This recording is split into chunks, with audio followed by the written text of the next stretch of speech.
r/no sleep. Hosted by you/Silver-Syndicate.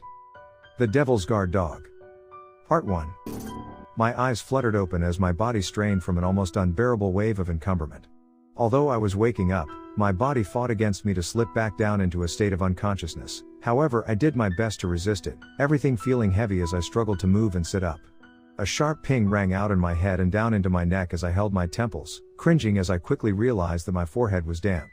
I removed my hand and looked down at my fingers, seeing them coated in both fresh and dried blood that felt warm to the touch. Running a hand through my hair, I slowly came to the conclusion that I'd been hit in the head at some point as my hair was strewn with scabs of blood that flaked down onto the hard ground below me. What happened? I asked myself faintly, slowly coming back to reality as I looked around my surroundings, my one eye hazy and nearly blind from the now impending migraine. I know that the movies you see normally show captives panicking when they wake up in a strange place, however for me it wasn't fear, but a deep confusion I felt as my mind worked hard on figuring out where I was.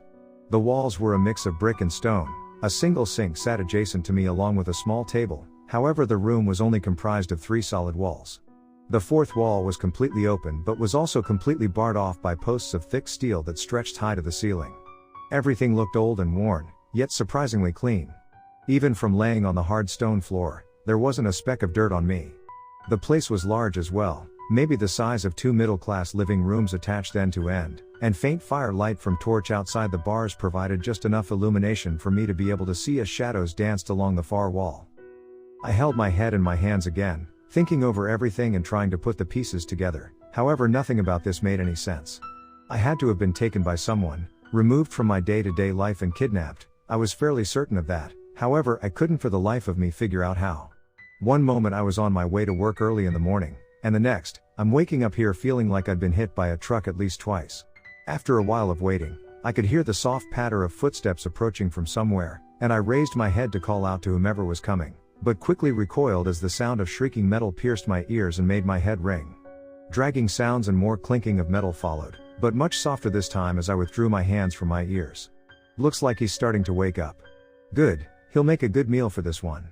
I heard a deep voice speak, however his words didn't exactly give me any comfort and only fed the confusion that much more as to what in the hell was happening.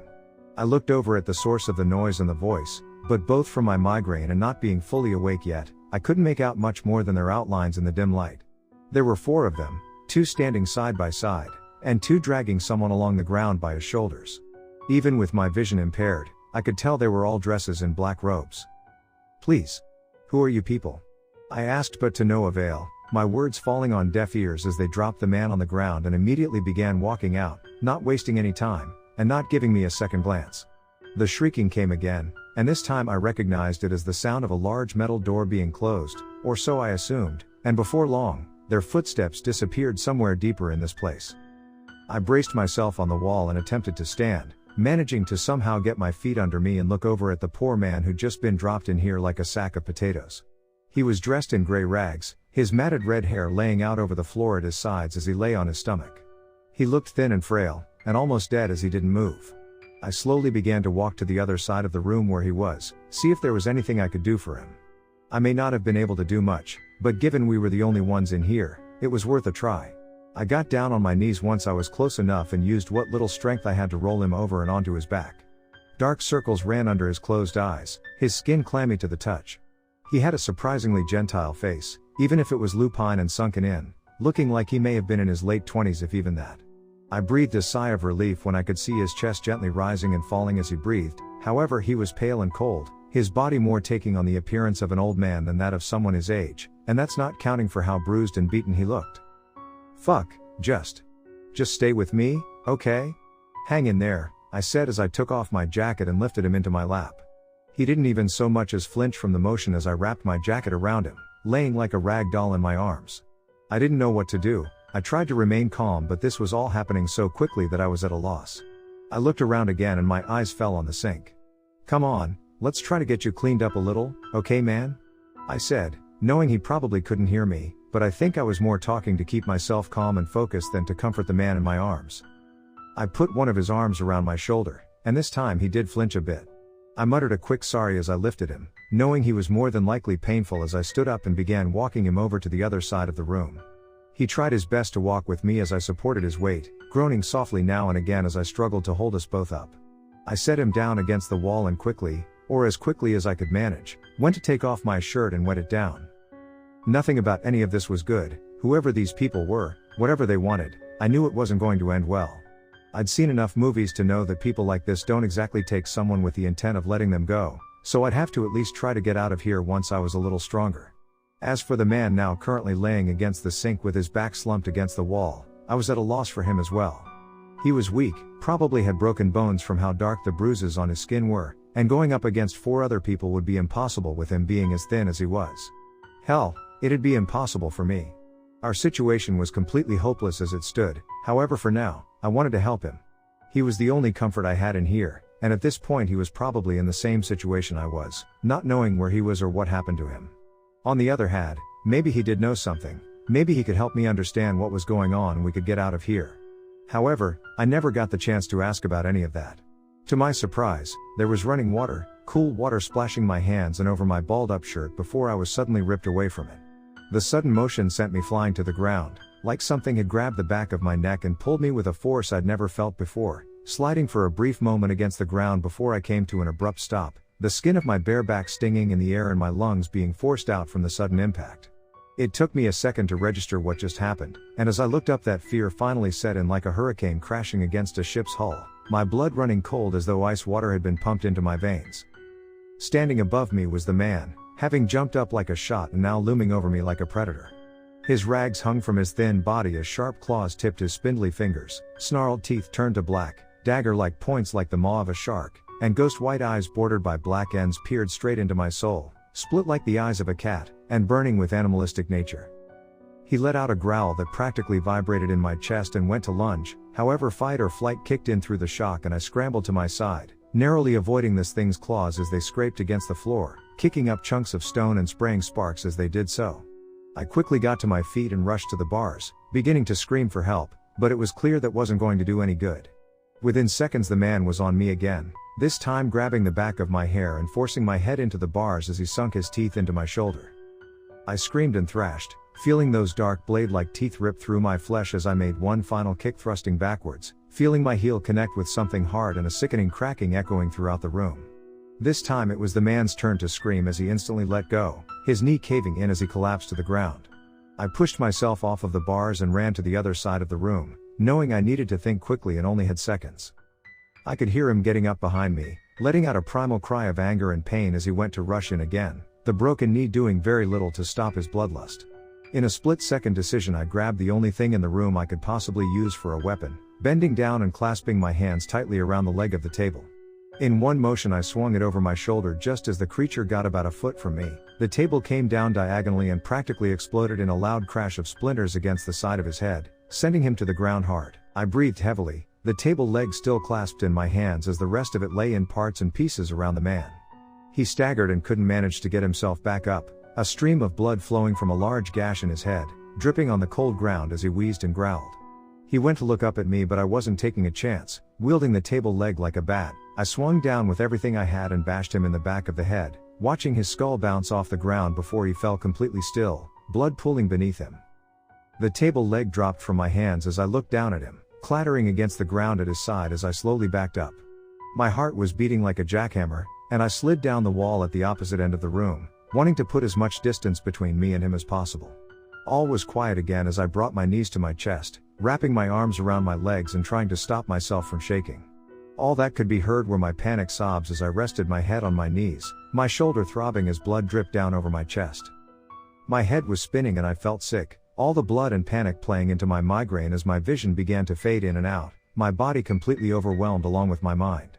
I sat there in silence, my back against the cold wall as I began to give in to the exhaustion. Not knowing what to do or how much more I could take, I fell into a deep sleep, praying I'd be back home in my bed by the time I woke up. Part 2. I have no idea how long I slept.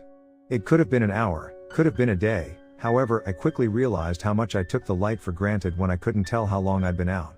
It's strange how your perception of time gets so skewed and turned around when you have no way of telling it, missing the ticking of clocks or the sounds of songbirds in the morning.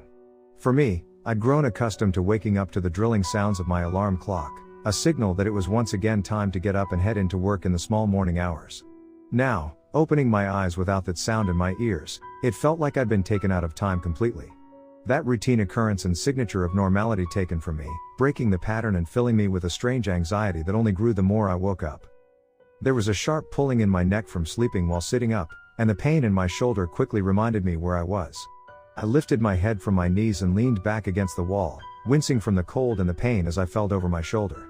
What was once just a small bit of blood isolated to my head, was now a plethora of dried scabs that dripped down over my shoulder and chest, and as I felt around, I could feel at least 10 very distinct holes in my shoulder from the bite I'd received. I was painful, still in a bit of shock, however I found it a bit easier to focus now that the migraine had dulled and I was able to see clearly. Looking over to the far side of the room, the man still lay there, still on the ground with parts and pieces of the table strewn around his limp body. I swallowed hard, a lump forming in my throat as I thought over what happened, and although I may have been somewhat relieved that this monster wasn't attacking me anymore, the very real dread from the realization that I could have very well committed murder put a sour taste in my mouth. Part of me wanted to get up and see if he was alive, and part of me never wanted him to get up again, a conflict of emotional distress as I watched him with a wary eye. My eyes had become accustomed to the dim lighting, and as I looked closely, my stomach dropped. Even from this distance, I could see he was breathing. I didn't have a lot of time to think over it before he began to slowly move, first his fingers, then his arms, and before long he lifted himself up onto his elbows, seeming to shake his head as he was waking up, same as I had. The table leg I'd used as a makeshift weapon was still laying by his side, and I cursed myself for not taking it with me as I knew there was no possible way I could pull off another lucky escape from this thing's assault again. He looked around a little, seemingly in a daze before his gaze quickly shifted to me. I caught a glimpse of his beady eyes reflecting the light before I quickly closed my own, staying completely still. It may not have been the best idea to pretend I was asleep, but what else was I supposed to do? I couldn't fight back, couldn't run, so for the time I prayed he wouldn't attack if I just kept myself still, more treating this like an encounter with a wild animal and fighting not to make any sudden motion, even if my brain was screaming at me to run. I could hear him get up, clearly the blow to his leg doing quite a bit of damage as I could tell he was walking with an uneven gait, however that didn't stop my heart from racing as I could tell he was moving closer to me. I continued to listen, my mouth growing dry as every step closer put my nerves on the fritz, and before long he'd walked up and stopped right in front of me. Silence followed, and dread filled my mind as I waited for him to lunge and finish what he'd started, however I was waiting for a blow that surprisingly never came. Instead, I could hear him sigh under his breath, and take a few shaky steps to move beside me before I heard the rush of water. He'd moved to the sink, soft splashing sounds coming as I slightly opened my eyes to see exactly what he was doing. To my shock, he seemed to be cleaning the blood off of his head. He wasn't growling, he wasn't trying to rip my shoulder off, no he was acting shockingly calm, simply moving his hair and washing off the dried blood. From my angle, I couldn't see a lot, however I could see one detail that made me a little curious. He wasn't just washing the wounds, he was licking his fingers and then running them over the gash in the side of his head. I was amazed as I watched the flesh beginning to almost weave itself back together, healing more the more he did it, and before long there wasn't anything there at all, not even a scar to show where he'd been hit. My fear was replaced by a sense of awe from what I was witnessing, however that feeling was quickly snuffed out when he turned to me again, those white eyes catching mine. I quickly closed my eyes once more, hoping he didn't see me watching him, and to my relief, he didn't seem to notice as he began slowly shambling back to the other side of the room. I breathed deeply as my nerves seemed to settle when he moved away, however I opened my eyes again once I heard a thudding sound and quickly looked over. He'd practically collapsed in one of the darker corners of our large cell, holding his leg and panting slightly. I guessed I'd done more damage than I'd thought, and despite what I'd just seen him do, it seemed that he couldn't manage to fix his leg the same way. I took a risk and moved to get a little more comfortable as I watched, but the moment I made any sort of noise, he looked back over at me, and this time I definitely couldn't fake being asleep to avoid his gaze. "So, you are awake." "Thought you were," he said, his voice surprisingly having a soft and deep tone, however I couldn't ignore the growl that carried at the end of his words. I was at a loss for words, glancing around as though I thought he'd spoken to someone else, however I knew that was impossible. He just shook his head when I didn't respond, turning his gaze to the ceiling as he rested his head back. "Did anyone ever teach you that staring is impolite?" He spoke again. This time I stumbled over my words, not exactly sure if I should apologize or not as I turned away from him. When I did, he seemed to chuckle, a sound that sent every hair on the back of my neck on point. "What's wrong? Cat got your tongue?" You seemed to be rather keen on helping me the other night. You attacked me, fuck you. I spoke before my mind could catch up with me, immediately regretting what I said, however it only seemed to make this creature chuckle more. You're alive, aren't you? You got in a lucky shot, you should be happy you were able to get me off before I went further. Your kind does taste rather addicting after all, so sweet to the palate, warm to the touch. My stomach turned from his words, feeling sickened by how he talked about me like I was a meal. Shut up, I snapped, starting to get my voice back to some extent, trying not to cross any lines, but feeling bitter and angry about what happened, and what was happening. He went quiet after that, still watching the ceiling as he clicked his claws against the stone floor, the sound feeding my imagination with images of large bugs skittering across the stone. There was a long pause of awkward silence, and I started to calm down a little knowing he wasn't going to try to kill me, at least not yet. Cautiously, I stood up, nervously crossing my arms over my stomach and leaning against the wall, looking down at him over in the corner. It took me a minute, but I eventually spoke up again. What are you? Does it matter? He asked, this time seeming less amused than he was before as he looked up at me. You are a human, and I am not. There's really not a lot you'll gain from learning more about me. And besides, he glanced around the room, looking at the bars and stone walls. It seems to me you've got bigger problems if you found yourself in here of all places. I couldn't exactly argue with that, I still couldn't remember how I got here or why, and even if he was a threat, that didn't change the fact that I was very much trapped like he was, and that was more of a problem even without him in the mix. I took a deep breath and released a shaky sigh, nodding in agreement. Do you have a name? Dicaius, and you? Fletcher, I said simply, not exactly thrilled to be acquainted with this creature, but it's not like I had much of a choice. That and the slow and uncomfortable conversation was definitely better than him coming from my throat. I wanted to ask more, but my attention was quickly turned to the outside of the cell as a large metal door swung open. I'd been so distracted by everything that I hadn't even realized someone had walked down to where the door was. It opened from a cutout in the stone, a completely solid metal door that had a large lock and bolt on the inside of it. After what I saw from Dicaius last night, I could understand why. A hooded figure in black robes walked in, setting down what looked like a covered tray before quickly turning to walk out. Wait. Don't go yet, I need to talk with you, I yelled as I ran over to the door, only to have it slammed in my face, the sound of the heavy bolt sliding into place coming from the other side. Hey, come back. You can't fucking do this to people. You have to let me go, I yelled, pounding against the large, heavy door. Don't bother. These people don't exactly talk much when they're not babbling about their religious crap, especially to someone who they use for their little games. Trust me, I would know, Dicaius said as he leaned forward a little, looking down at the platter on the floor and narrowing his eyes. Seems they've decided to keep you alive for a little longer at the least, must have caught their interest. Either that or you're being used. You truly are a deep well of luck, my friend. Well, either that or they're being nice and keeping the food fresh. What is wrong with you? Would you knock it off with the creepy cannibal talk already? Or what? Are you going to kick me again? Break my ribs and cave in my skull? Maybe paint the walls with my blood as I gag on my own intestines? Shut up. I screamed, looking over at him and feeling my temperature go up, fighting not to tackle the bastard. He watched me and turned his head, almost looking confused as he did a once-over on me. A little testy for a murderer, aren't you? What, big bad killer gets all but hurt when a more powerful one starts talking about the art of death? Or are you one of those piss ants who doesn't like the sight of blood after they've done the deed? The fuck are you on about? I haven't killed anyone, hell I haven't even started a fight in my life. He once again turned his head, like a dog not understanding what I was saying to him. This shift in tone was strange, and I couldn't help but feel like he was being genuine, so this time, I asked a different question. Who do you think I am? I asked in a far gentler tone than before, once more feeling nervous as his expression seemed to reflect a very similar emotion. No, that's not right. I have been in this exact room more times than I can count, seen many cross my path and yet none, and I repeat, none haven't tasted blood at least to some extent in their lifetime. He sat up a little straighter, blinking a few times as he thought over his words.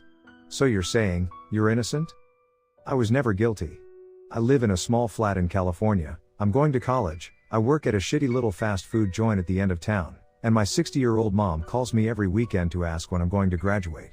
My life isn't exactly special, I said, watching him closely.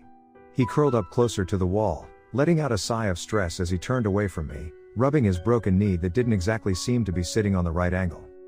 Knowing that I probably wasn't going to get any more out of him, I walked over to the tray and picked it up, lifting the lid to see what was inside. It was a simple meal, something I'd imagined being served in a prison. A sectioned off tray with beans, potatoes, some kind of meat I couldn't recognize, and a small plastic fork sitting on the side. Reluctantly I went back to my original spot and sat down, taking small bites of the food. It wasn't that I wasn't hungry, truthfully I was starving, but my stomach didn't seem to be settling down anytime soon. Dusklings. I heard Dikaya speak softly, raising my head from my food to look over at him. What did you say? Dusklings. You asked, they call us dusklings. Just as he finished, I could hear heavy footsteps approaching, and saw him perk his head up and look over at the door. Here they come again, he said with a disapproving tone, and before I could even respond, the metal door flung open with a heavy thud as it slammed against the stone. 4 hooded figures walked in and over to me, not even skipping a beat as they grabbed my arms and lifted me from the ground. I shrieked as my wound on my shoulder pulled, struggling against their grasp. Hey! Don't you put your hands on me! I screamed, a futile attempt to get their attention as they began dragging me away and out of the open door, all the while not saying a word. I looked back at Dikaias, being met with a grim expression as he curled up on the floor, my sight of him being broken as the door shut. I looked around in the dark tunnel, the smell of wet dirt hitting my nose as I struggled to keep up with them. I couldn't see where we were going, but these people walked with purpose, like they didn't even need to see as they made their way through this place effortlessly. A torch came into view up ahead, looking ominous in the distance, and bringing with it the sounds of more movement, along with a sharp clanking of metal. Where are you taking me? I asked, however they still didn't respond, only continued forward as a sense of dread began to grow in the pit of my stomach. I was terrified. Before long the maze of dark tunnels gave way to a large room. The vaulted ceiling stretched up so far that I couldn't even make out the top of it, the walls lined with torches that now burned a ghostly blue, and I immediately noticed the smell of ozone in the air, as if a storm was rolling in, even within a closed-off chamber. In the center of the room was a single cylindrical pillar that jutted out of the center of a set of stairs. At the top hung several chains that had medieval-looking shackles at the ends of them. I fought back, but I was already drained, the food doing very little to give me any energy as they lead me up the stone steps. You will understand soon enough, this must happen, it is his will. One of the robed figures spoke. Whose will? You're not making any sense, let me go you freaks. I thrashed again, however as soon as my attempt to get away started, it was quickly put to a stop as one of them raised their hand and smacked me hard in the back of the head. You dare not speak back to our leader in that tone, his word is law and you will be willing to listen, or we will make you, he said, a cold and dark threat as chains were clasped around my body, and my hands bound as I was secured to the pillar. Easy now brother, he's young, no need to correct one who doesn't know our ways yet. Another spoke, presumably the leader, however with the identical attire, I honestly couldn't tell them apart. It is an honor to take part in our teachings, for those who are willing to listen, are willing to understand, and those who understand, are willing to see the light. He began, talking like a preacher giving a sermon. The light guides and teaches us all, and the light shines down on you tonight my son, your soul shines brightly to all of us, and we are happy to see its light. Illumination from within is a gift, but with every blessing comes sacrifice. My heart jumped at that as I looked up at him, and although I couldn't see his face, I could have sworn he was smiling. All life is only borrowed dear child, and one day we must give it back. But corruption, that is the key to the light, the yin to the yang, as above so below, what is within you is outside of you, and through the most ebony blackness comes the brightest stars. I felt like I was going to puke up what little food I'd gotten into my stomach, and before I could manage to even so much as scream for help, he said something more, something that made me turn pale. Through the corruption of innocence, comes the strongest of souls after all. One must only know pain to understand it. One must know the truth of the eclipse, and of the dead sun. A sharp pain surged through my side, feeling like I'd just been stabbed by a hot dagger as I screamed, crying out as the feeling of fire began to pump through my veins, traveling up my side and into my chest. I instantly vomited, sobbing as the pain shot through my other side, my body seizing up as I pulled on the chains that bound me. I couldn't tell what they were doing to me and I didn't want to know, keeping my gaze at the ceiling as they all began to chant the same thing over and over again. Corruption of the innocence, as we walk through the dark. Corruption of the body, brings the gateway to the sun. Death of the mind, brings the soul to the door. Opening the door, shines the path to the light. My vision began to fade in and out, screaming until my throat was raw and my voice strained. I felt hopeless, wanting for this to end, willing to give anything just for it to stop, however my inner pleas did nothing as the ravaging of my body continued. My body grew limp in the chains as I began to lose consciousness, only held up by the steel chains that pulled tightly on my wrists as I collapsed to my knees. I was blacking out from the pain, my world fading away around me. However, as I looked up at them, even under their dark hoods, I could have sworn I saw white, cat-like eyes staring down at me, and behind them lurked thousands more. Part 3. Sometimes life can be absolutely normal. Nothing to worry about, no tragic past to dwell over, no worries over the life you live.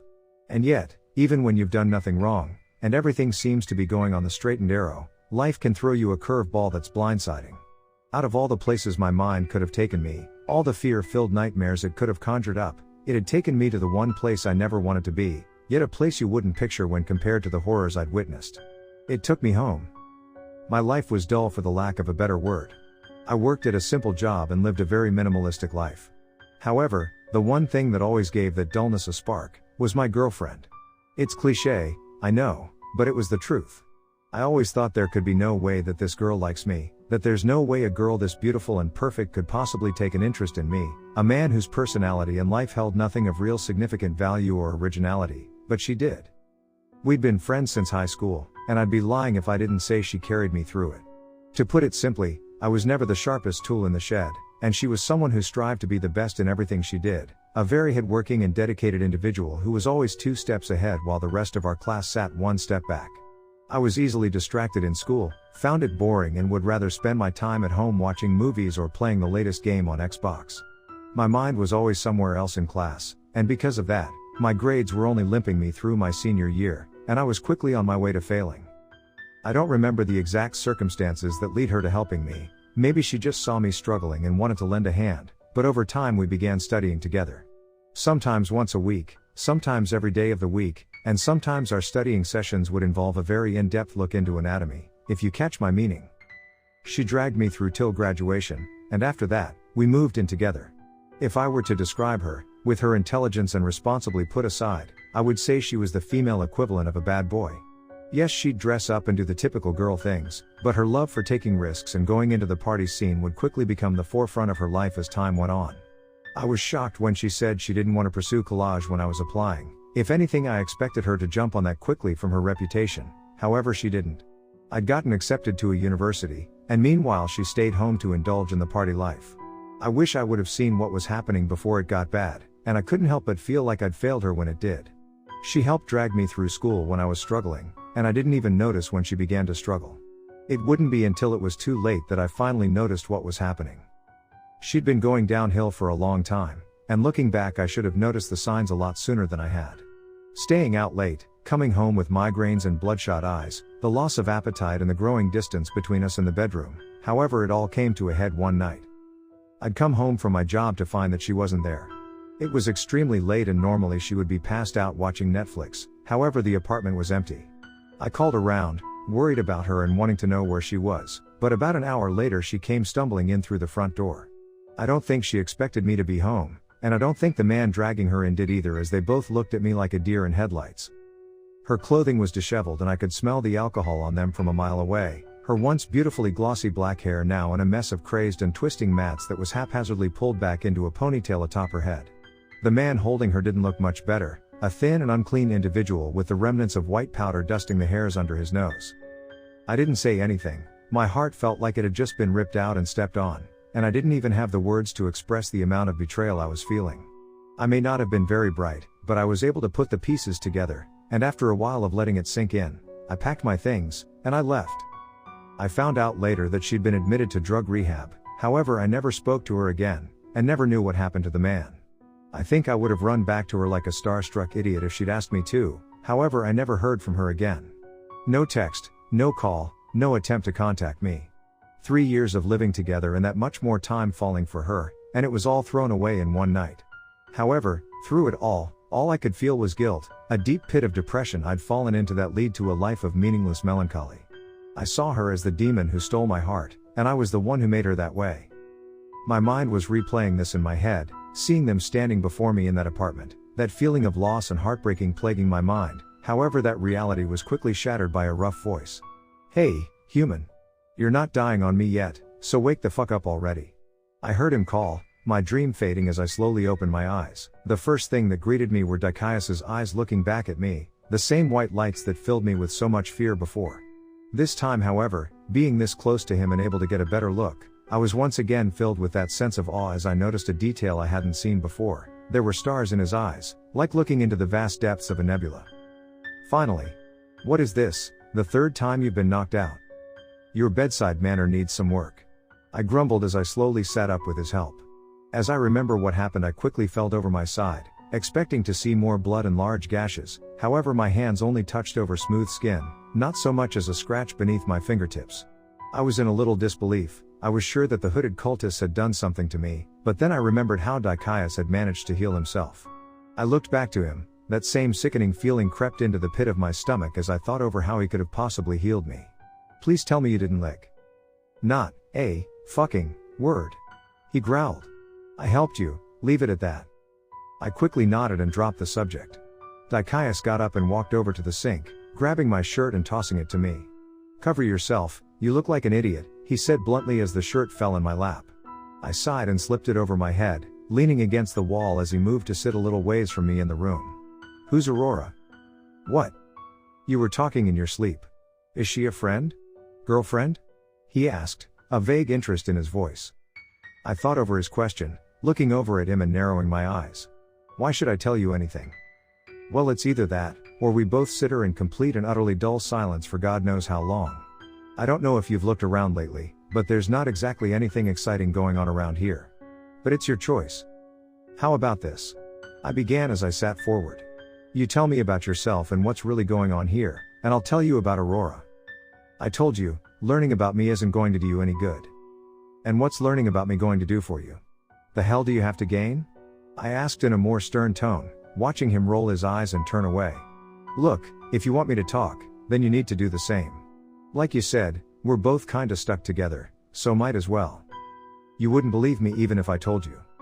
After the shit I just went through, you really think I'm going to question what you say? I'm telling you, kid, you're human, it's going to sound crazy. Fucking try me. This time he went quiet, a clear debate going on in his head as his reluctant nature seemed to be caving, and I wasn't going to let up until it did. Tell me about the Dusklings. He let out a growl under his breath that trailed into a heavy sigh, and after a while he sat forward, folding his legs and facing me. Okay, fine. What do you know about heaven and hell? He question made me sit back a little, striking me as a bit odd given the context.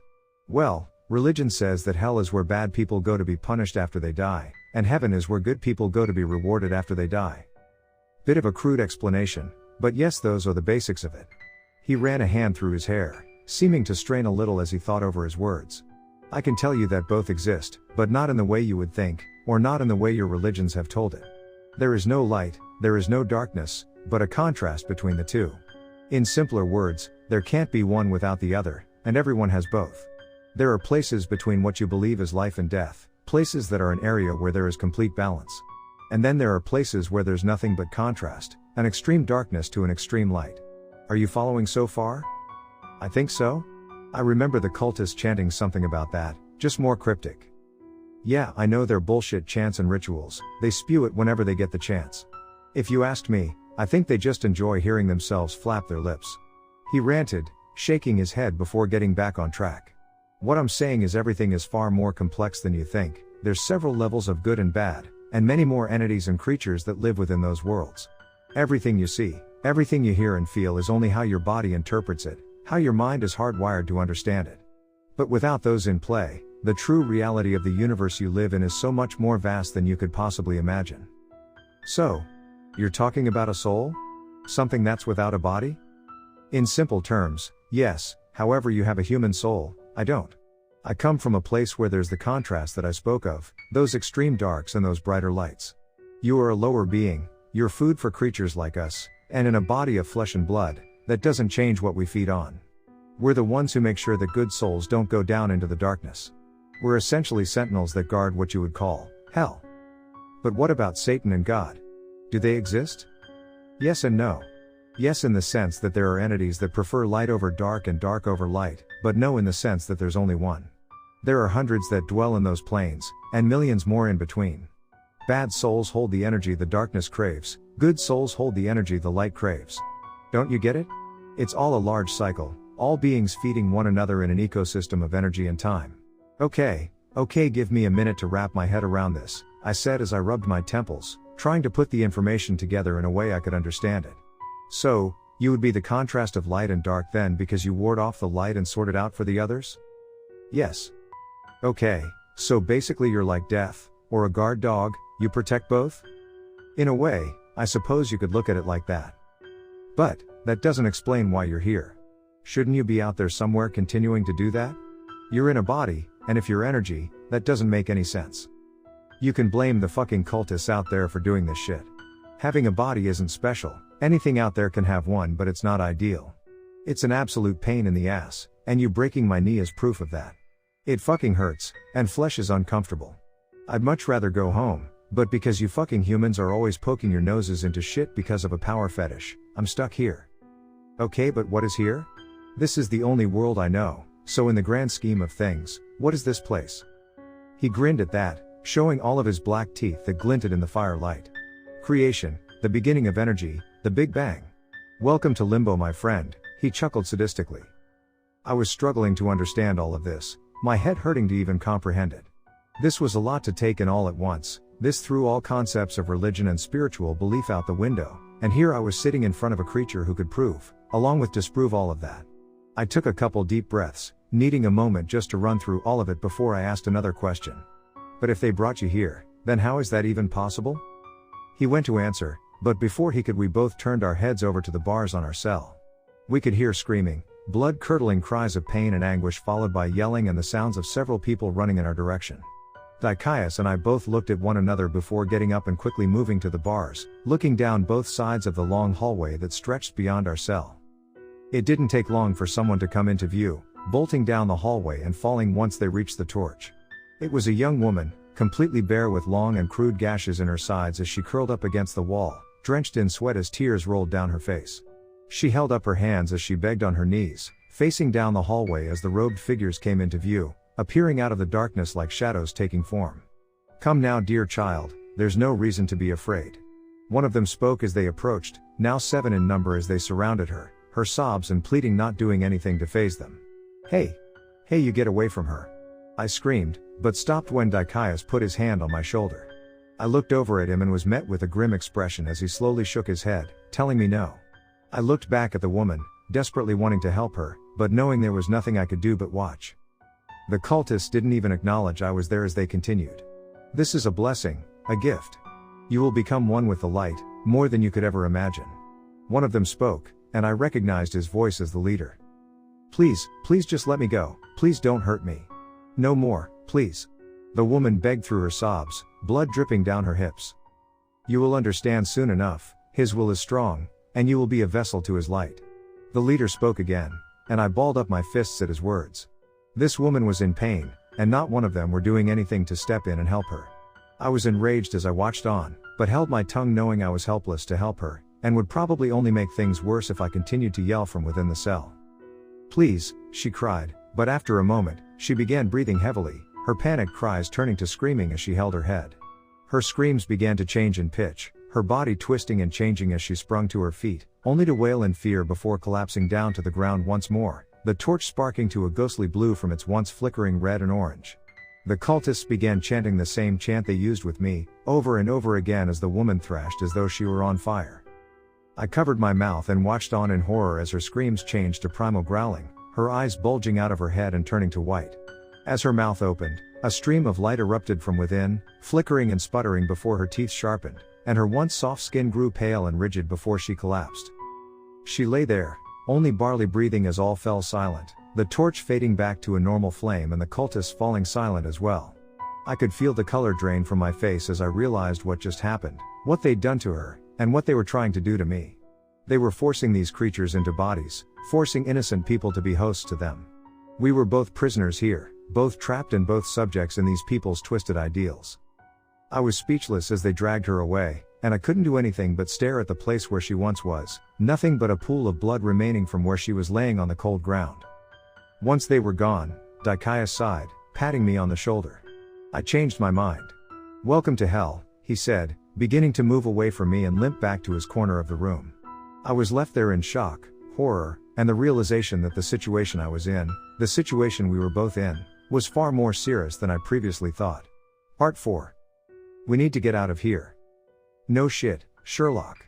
Dicaius grumbled, laying on the floor, still in the same corner and now curled up around himself as I sat across from him, nibbling on the food I'd been given. If I had to take a guess, I would say that we were there for at least 5 days since I'd arrived.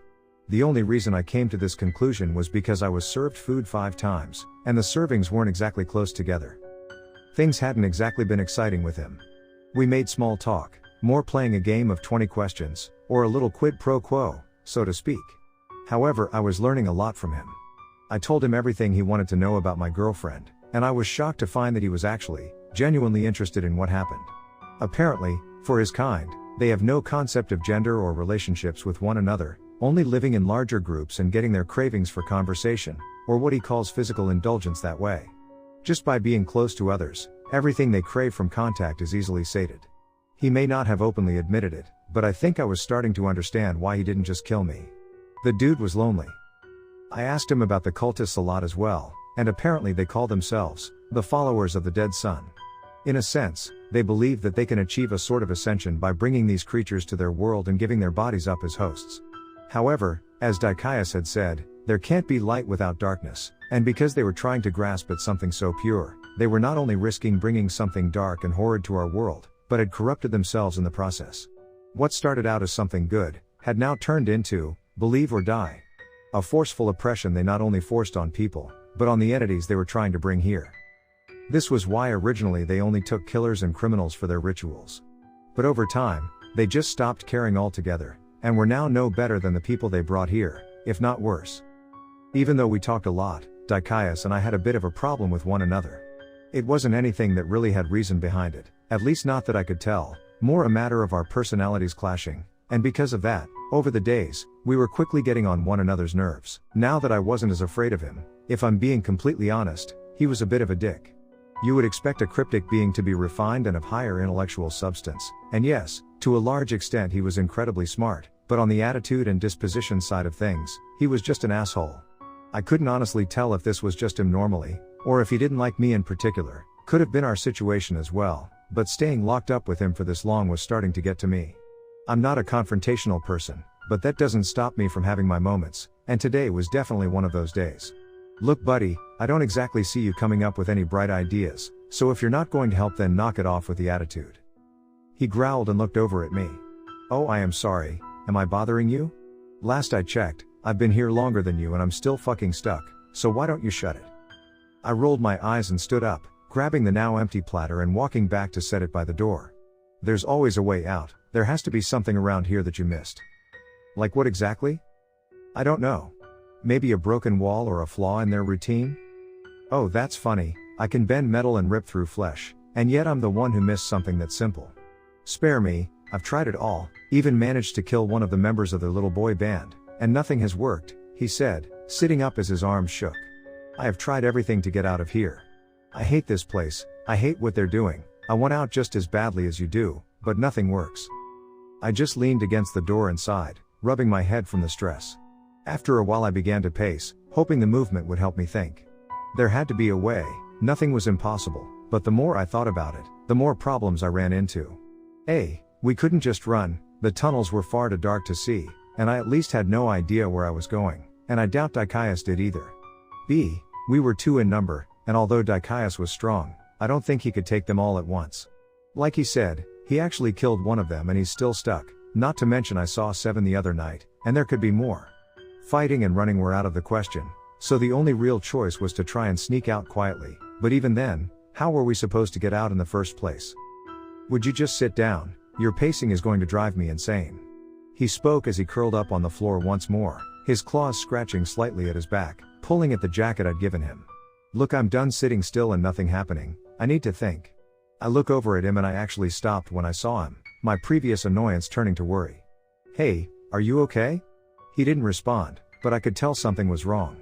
I slowly began to make my way over to him, watching him clearly struggling. We may not have exactly been friends, but I was still concerned for him. The moment I got about a foot from him, he finally looked up, his pupils the size of pinholes and his teeth bared. I took a step back. Hey, Cool down, I'll give you your space, I was just worried. You should be. He seethed, slowly getting to his feet and never blinking as he took a step towards me, his movements calculated, and his gaze locked. I could tell this wasn't a good situation as I continued to back away from him.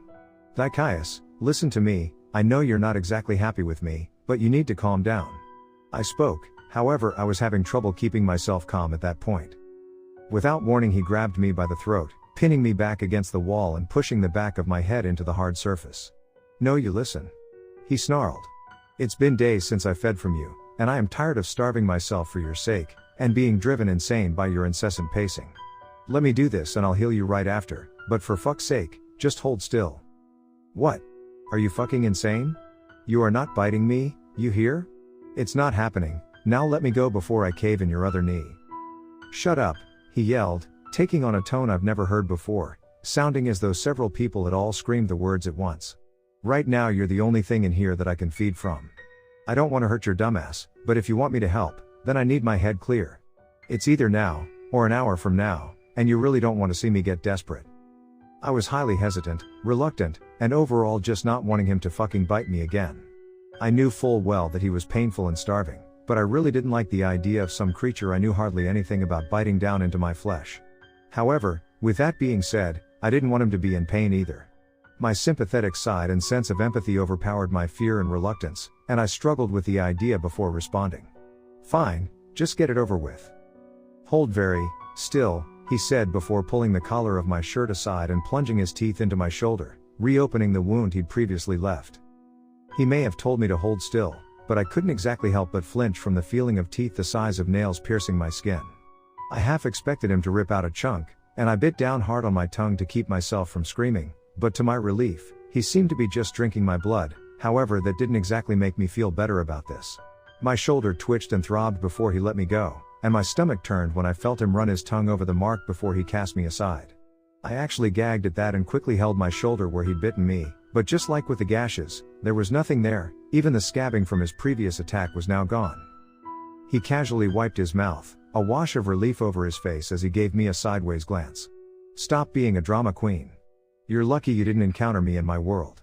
I would have ripped your soul to shreds, along with my brethren. God, what I would give to taste that energy again, the feeling of a pure soul between my teeth. He trailed off as he spoke, looking down at his hand with a pensive expression as he gently clicked his claws between one another. The hell made you go quiet? Are you actually going to be considerate for a change and give my stomach a break? I asked, visibly disturbed by the entire ordeal. He didn't say anything as I calmed down, and I was once more shocked as he grabbed me by the collar and dragged me over to the sink. Hey! No, you're not doing it again, just because I let you feed from me once does not give you a free pass. I protested. Would you just shut up and come here, he said, blunt and to the point as he looked around as if someone was listening. You wanted my help, I have an idea. Are you familiar with astro travel? I stopped dead in my tracks and raised an eyebrow as I watched him. I knew what it was, or what people said it was. Basically it was the idea that a soul could travel outside of your body for a time before returning, and from what I've heard, you could even visit other planets this way, or gain control over your dreams. I thought for a long time that it was all just rumors and conjecture, something someone probably made up while on some heavy drugs. However, the fact that he of all people brought it up meant only one thing. You're joking, right? Have I ever? Look, your soul belongs to your body. I can't get out of here through this because I was forced to be here. I was forced to be in this body, but you weren't, he said as he turned on the sink, a small trickle of water coming from the faucet. You can go out there, look around for an exit, and then come right back. That's impossible. And even if it wasn't, what makes you think I can do something like that? You can't, but I can help you, he said, clicking his claws against the side of the pewter. You aren't going to like this, but without any practice or training, the only way to travel outside of your body is to die. Those words made my heart jump into my throat. However, he continued. I can heal you as long as your brain remains functioning. I sever the right nerve in your neck, and it's lights out. I'd gladly just break your neck, but I can't heal bone. It'll have to be precise. And how would you even know how to do that? I don't, he said, looking away from me. Unless you have a better idea, this is all we have. I wanted to refuse. No way in hell I was letting him do this. He didn't know what he was doing. For all I knew, he was just wanting to kill me and using this as the excuse. I could die right here, right now, Just one wrong move and it's lights out for good. But, with that being said, I didn't know what else to do. I was scrambling for any other options, anything that would get me out of this.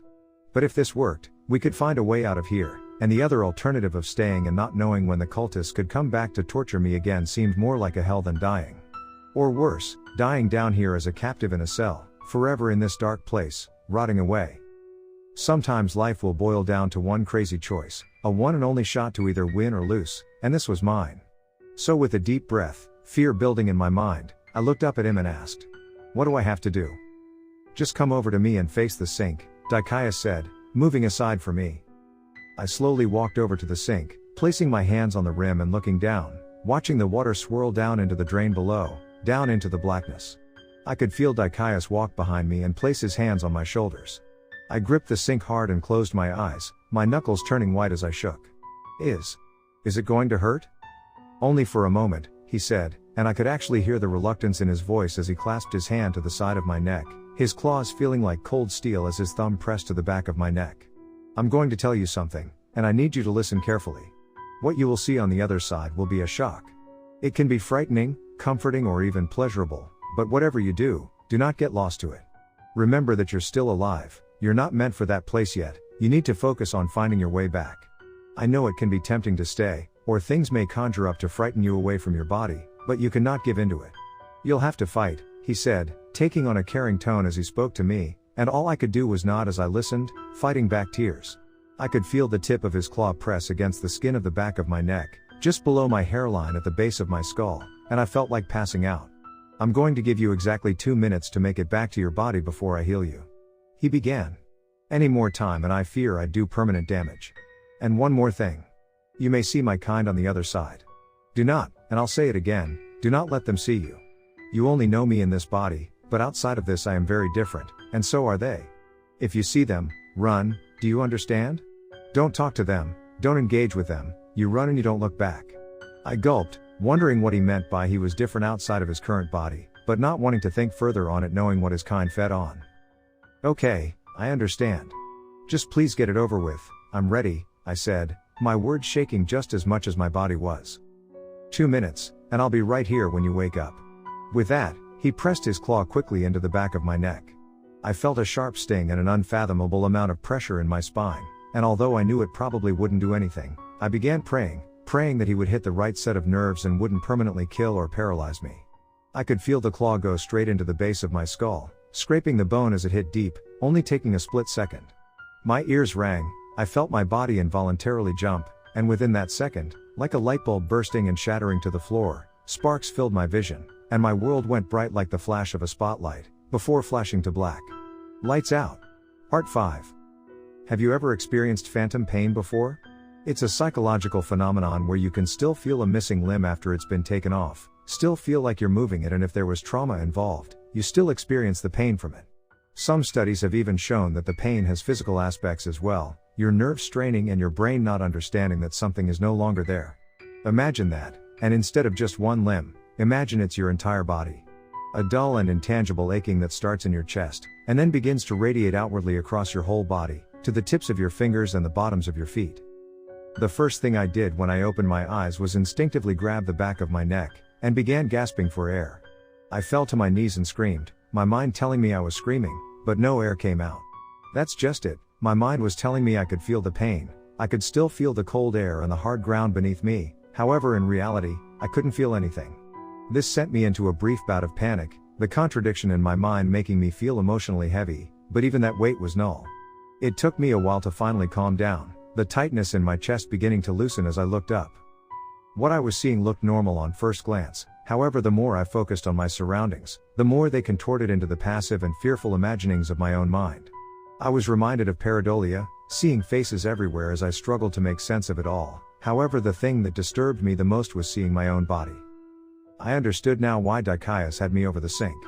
Blood was pouring from the hole in the back of my neck like a pool with a hole in it, and my body seized up and jerked as he wrapped one arm under my shoulder to hold me, and placed his other hand over the hole to try and slow the bleeding. Christ. You better fucking come back. If you can hear me and you don't, I'll end myself just to come over there and kick your ass. Just hurry. Dicaius grumbled, now moving me to lay on the ground as he quickly took off the jacket and used it to apply pressure to the wound. I was calling out to him, but he didn't seem to hear me. I even placed my hand on his shoulder and he didn't give any hint of a reaction. However, he was right. I needed to move and I needed to be quick. There was no time to ponder over the experience. I had 2 minutes to look around and find a way out, and I'd need time to get back. 1,000. 2,000. 3,000. 4,000. I began counting, rounding up and adding 20 seconds to account for my freak out before bolting. Something I learned very quickly was there were rules to being dead. 1. I couldn't fly. This was a bit of a pain as I was on a time crunch, but flight was impossible. However, on that note, I could walk on walls, and the only reason I found this out was because in one of the round tunnels, I didn't even notice I was upside down until I came upon a torch that was attached to the wall and burning towards the ground. And 2, I couldn't just move through any wall I wanted. I could move through solid objects, but only if I could see the other side of them. This was another hitch as I couldn't just walk through the steel door. I had to run through the bars and make my way circling back to find the proper path. 25 1,000.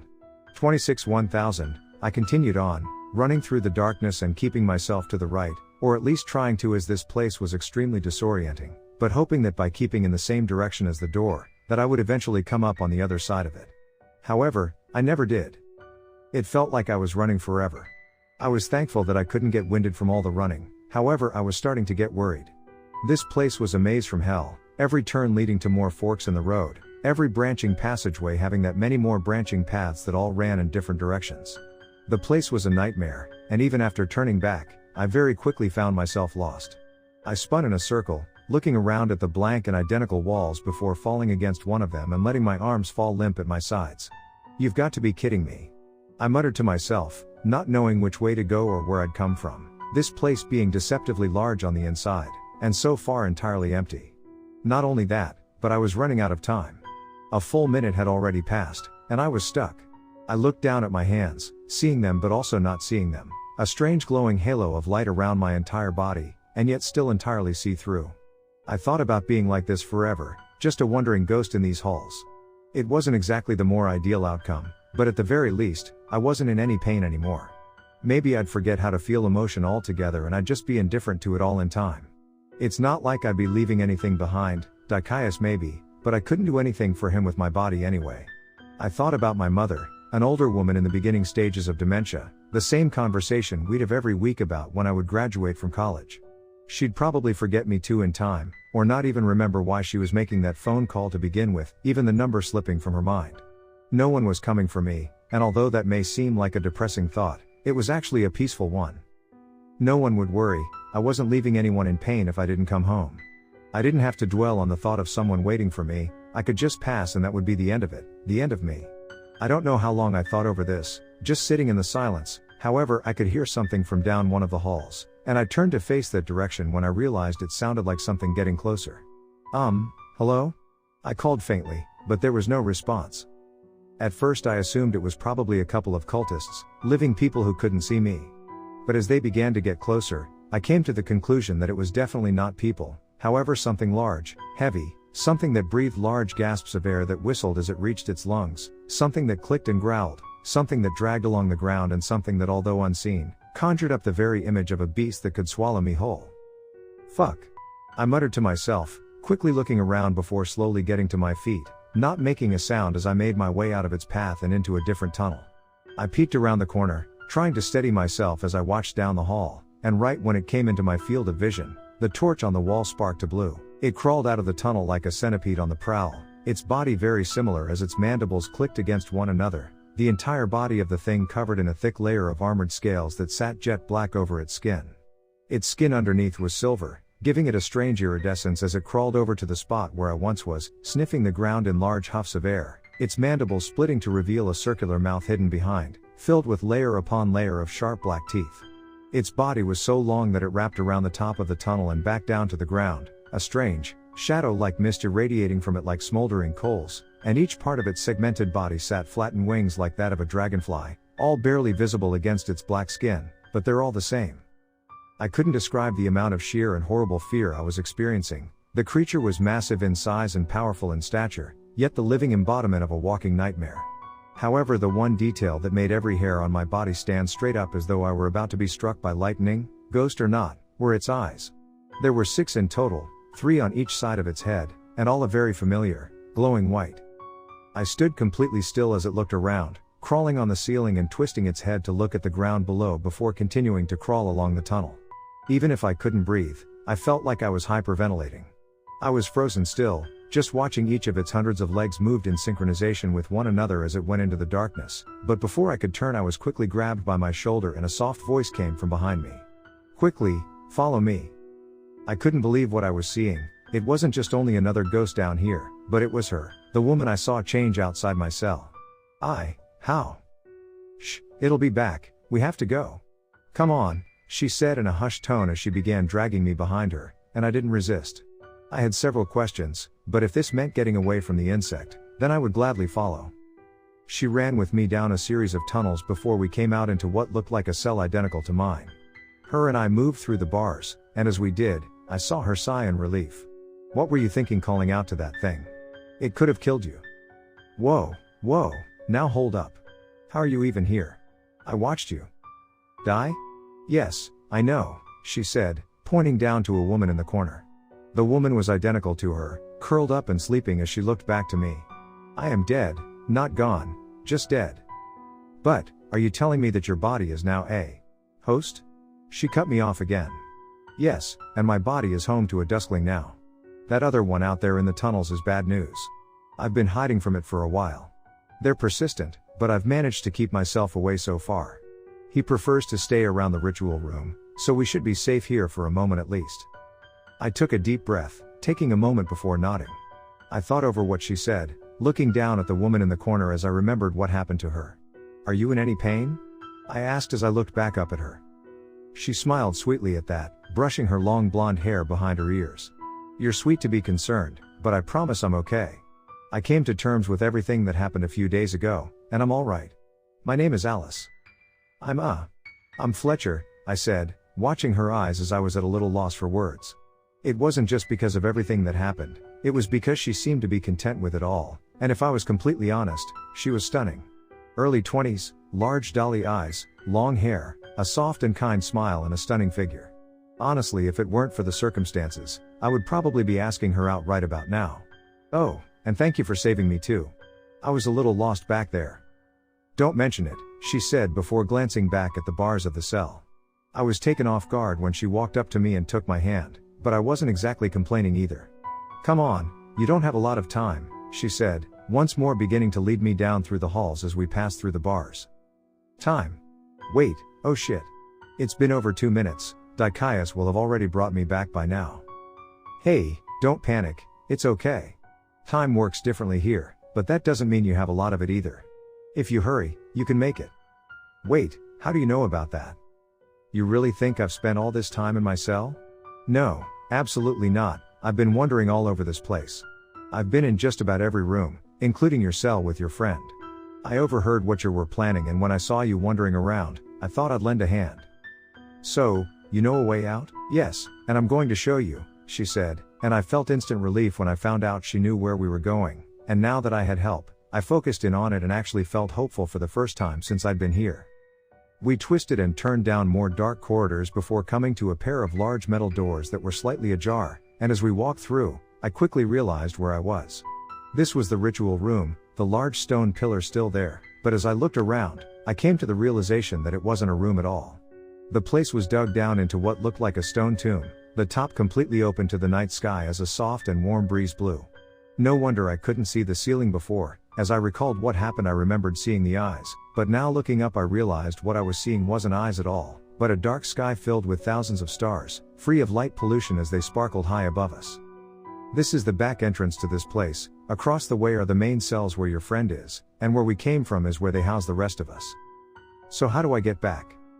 "Just follow the torches through the tunnels and keep right. If you come from the other way, you keep left and you'll end up back here. There are several main cells down there, but yours is the one at the very end, you can't miss it. This isn't the main entrance, their leader has the keys to that door, so this is the easiest way to get out if you can climb the walls to the top." "Okay, I'll just have to find a way out of the cell, and we're golden." Holy shit, I can't believe it, Dicaius's plan actually worked. "We're going to get out of here," I said, genuine excitement in my voice, however it faded when I looked back to her. She was smiling for me, the dimples in her cheeks showing as she looked up at me, her eyes reflecting the stars, and my heart dropped. "You can't come with, can you?" She shook her head, but to my surprise, her smile never faltered. "No, but you shouldn't be sad, you're going to get to go home, you should be happy. But you'll be left here, alone. Isn't there something we can do? Maybe you could follow us, and we can find a way to fix you, find a way to get the duskling out of you and free the others. That's the thing about a ghost, Fletcher, eventually we fade away. Ghosts don't last forever, the memories can, but for us, the pain goes away with time and soon, so do we. You know, the cultists here were right about one thing, after everything that happened, I do understand something now," she said as she moved closer to me, placing her hands on my shoulders. "Sometimes just being nice to someone is all we need. The pain dies, but the good parts live on in the people around us. My life wasn't good before this, I did a lot of bad things that I regret. But the light will always be stronger than the dark. It's not about how many good or bad things you do in life, it's how much a simple act means to that person. I know I'm not going to make it, but if you do, then maybe this one good deed will live on. The pain is what we hold on to, but the good is what keeps us moving forward, no matter how small that light is." I was choked up as I looked down at her, listening to her words. She was a stranger to me, but she was kind with a good heart, her words warm and gentile, and most importantly, she was right. It reminded me of that contrast Ikaya spoke about, those extreme darks to those brighter lights. She understood that a simple act of kindness could mean the world to someone, and that someone just happened to be me. All she did was show me the way, and through that it didn't matter what kind of person she may have been, she saved my life, and that meant moving forward, no longer being stuck in the pain. In other words, I guess sometimes you have to go through a lot of pain to appreciate the little things in life, understanding the dark and shining brightly through it. I wiped my eyes, realizing that was stupid as I couldn't cry, but the feeling was there all the same. "You don't deserve this. Maybe or maybe not, but it's too late for me now.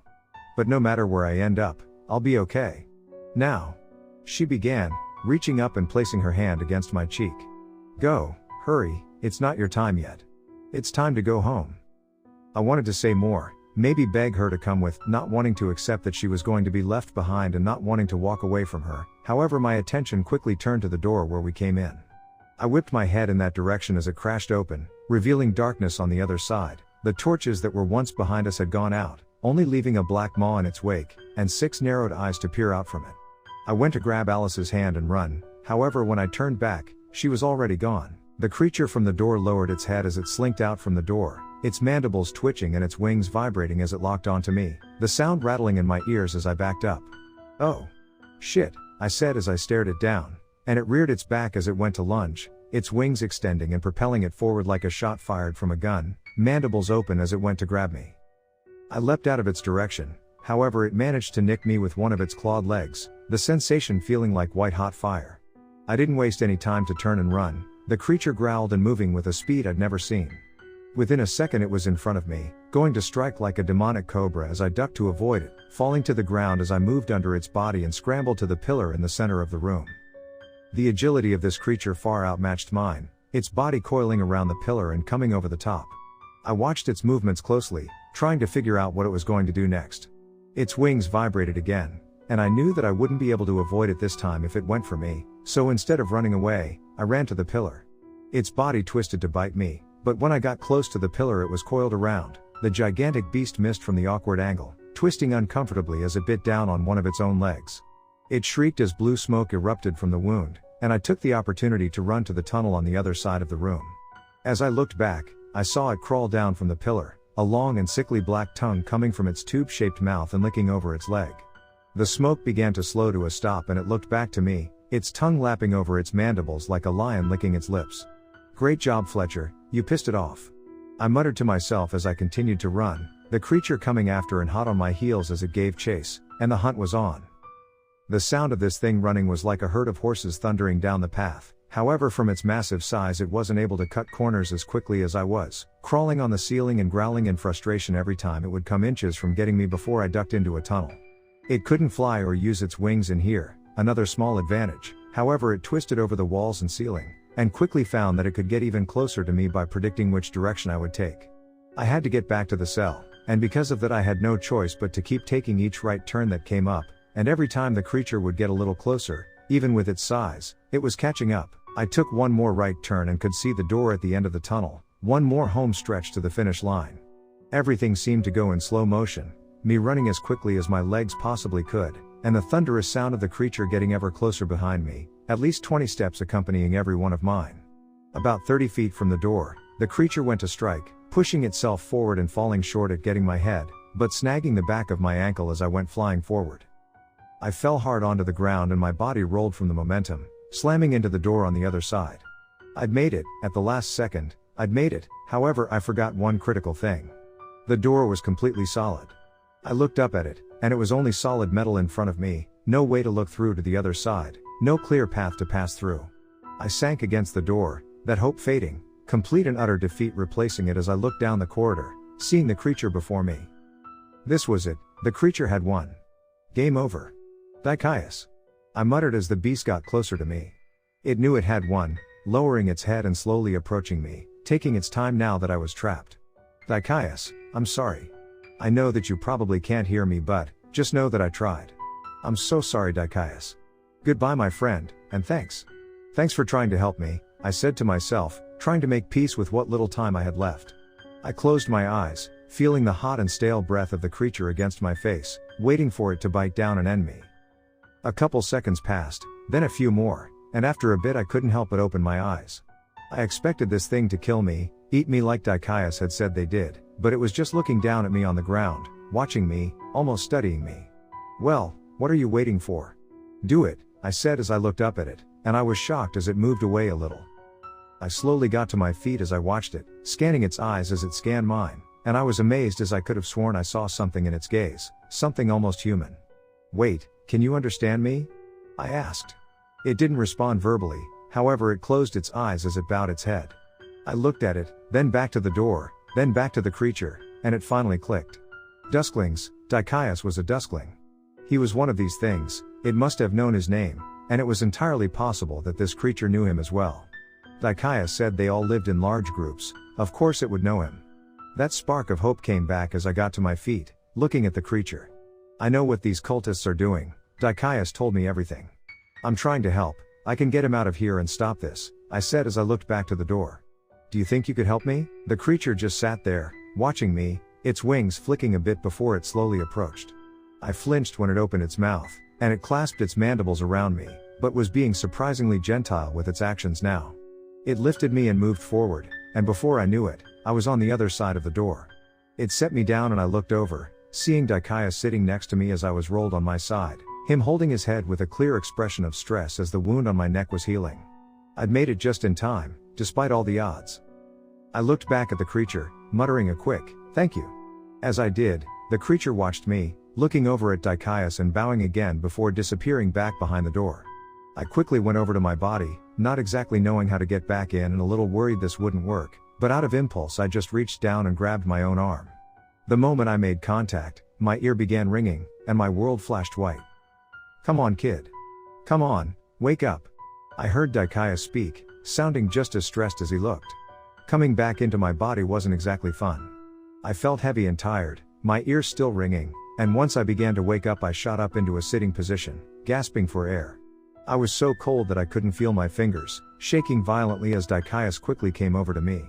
He sat next to me as I began coughing like a smoker, hacking and choking from how dry my mouth was. Dicaius quickly took the jacket I'd given him and wrapped it around my shoulders, rubbing them to help with the blood flow. "Thank God you're okay.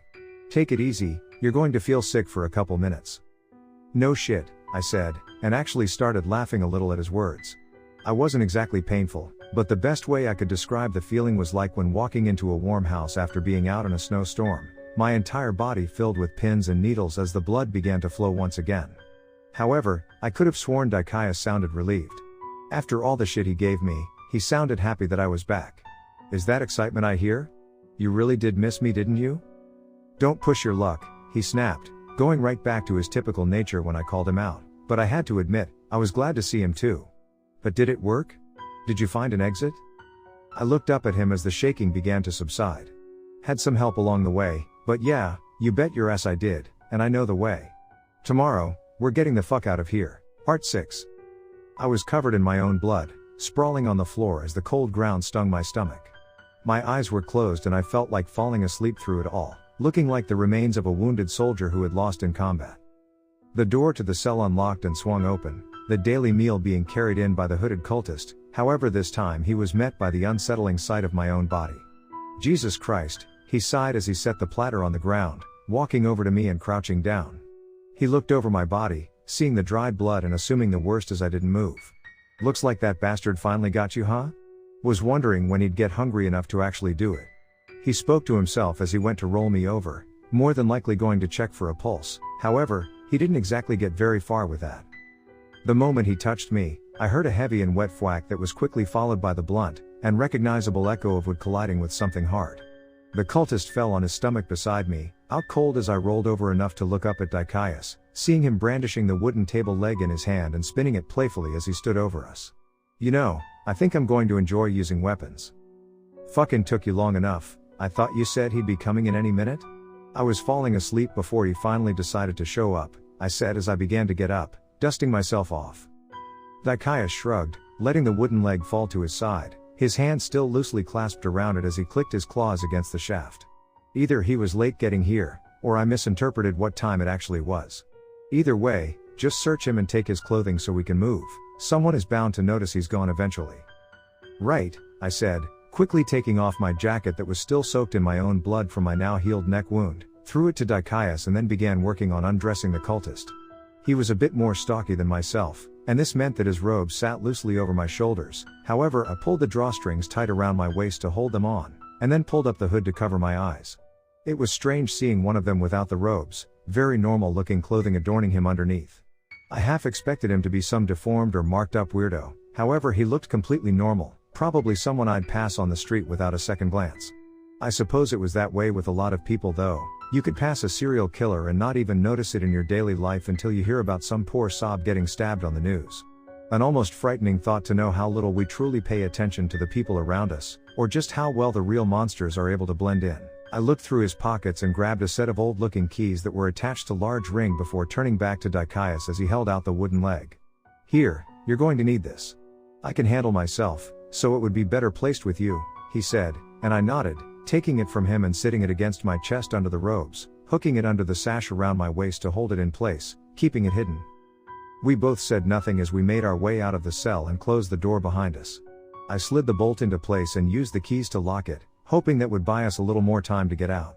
The plan was to get to the ritual chamber and climb out without a fight. However, we both knew it would be unlikely that we wouldn't run into anyone, so I figured a disguise wouldn't hurt if someone saw us walking, hence the robes. We were both fairly weak, me still recovering from blood loss, and Dicaius recovering from any number of things done to him in his time here, so a fight wasn't exactly a good option. We'd either run, hide, or take the others out without confutation. This was our only shot at getting out, and as for how to scale the wall to the surface, we figured we'd cross that bridge once we got there. I let Dicaius take the lead and told him the directions as we went, trailing behind him because, well, let's face it, I'm not the best fighter, and because it was still nearly pitch black down there and unlike me, Dicaius could see in the dark and would be able to spot trouble quicker than I. We both wanted to run, but resigned ourselves to walking to avoid as much unwanted attention as possible, keeping our ears open. It was taking some time for us to get there at a walking pace, and silence between us wasn't ever not awkward, even in this instance. Truthfully, how could it not be? I was with a man who wasn't even a man to begin with, not to mention openly admits to enjoying eating humans for survival. He's not exactly approachable. Because of that awkward tension, I broke the silence, keeping my voice low. What do you think you'll do when you get out of here? Are you seriously asking stupid questions again? He asked, his tone bordering on snappish, and glancing back at me with a look that basically told me to shut up. However, I wasn't one to exactly listen to that hint. Oh come on, you've never been mortal before, and never been around humans in their own world. That has to be going through your head right now, what you'll do, how you'll live, what your future will be. He was silent for a moment, thinking it over, and even from the back I could see the gears turning in his head before he let out a brief sigh. I don't know. Maybe go hide up in your mountains or something, get away from everyone so I don't get shot. Pretty sure you'd be labeled a Wendigo if someone saw you up there. It's not like there's many other options for someone. Something like me. I can't have the normal life most of you have.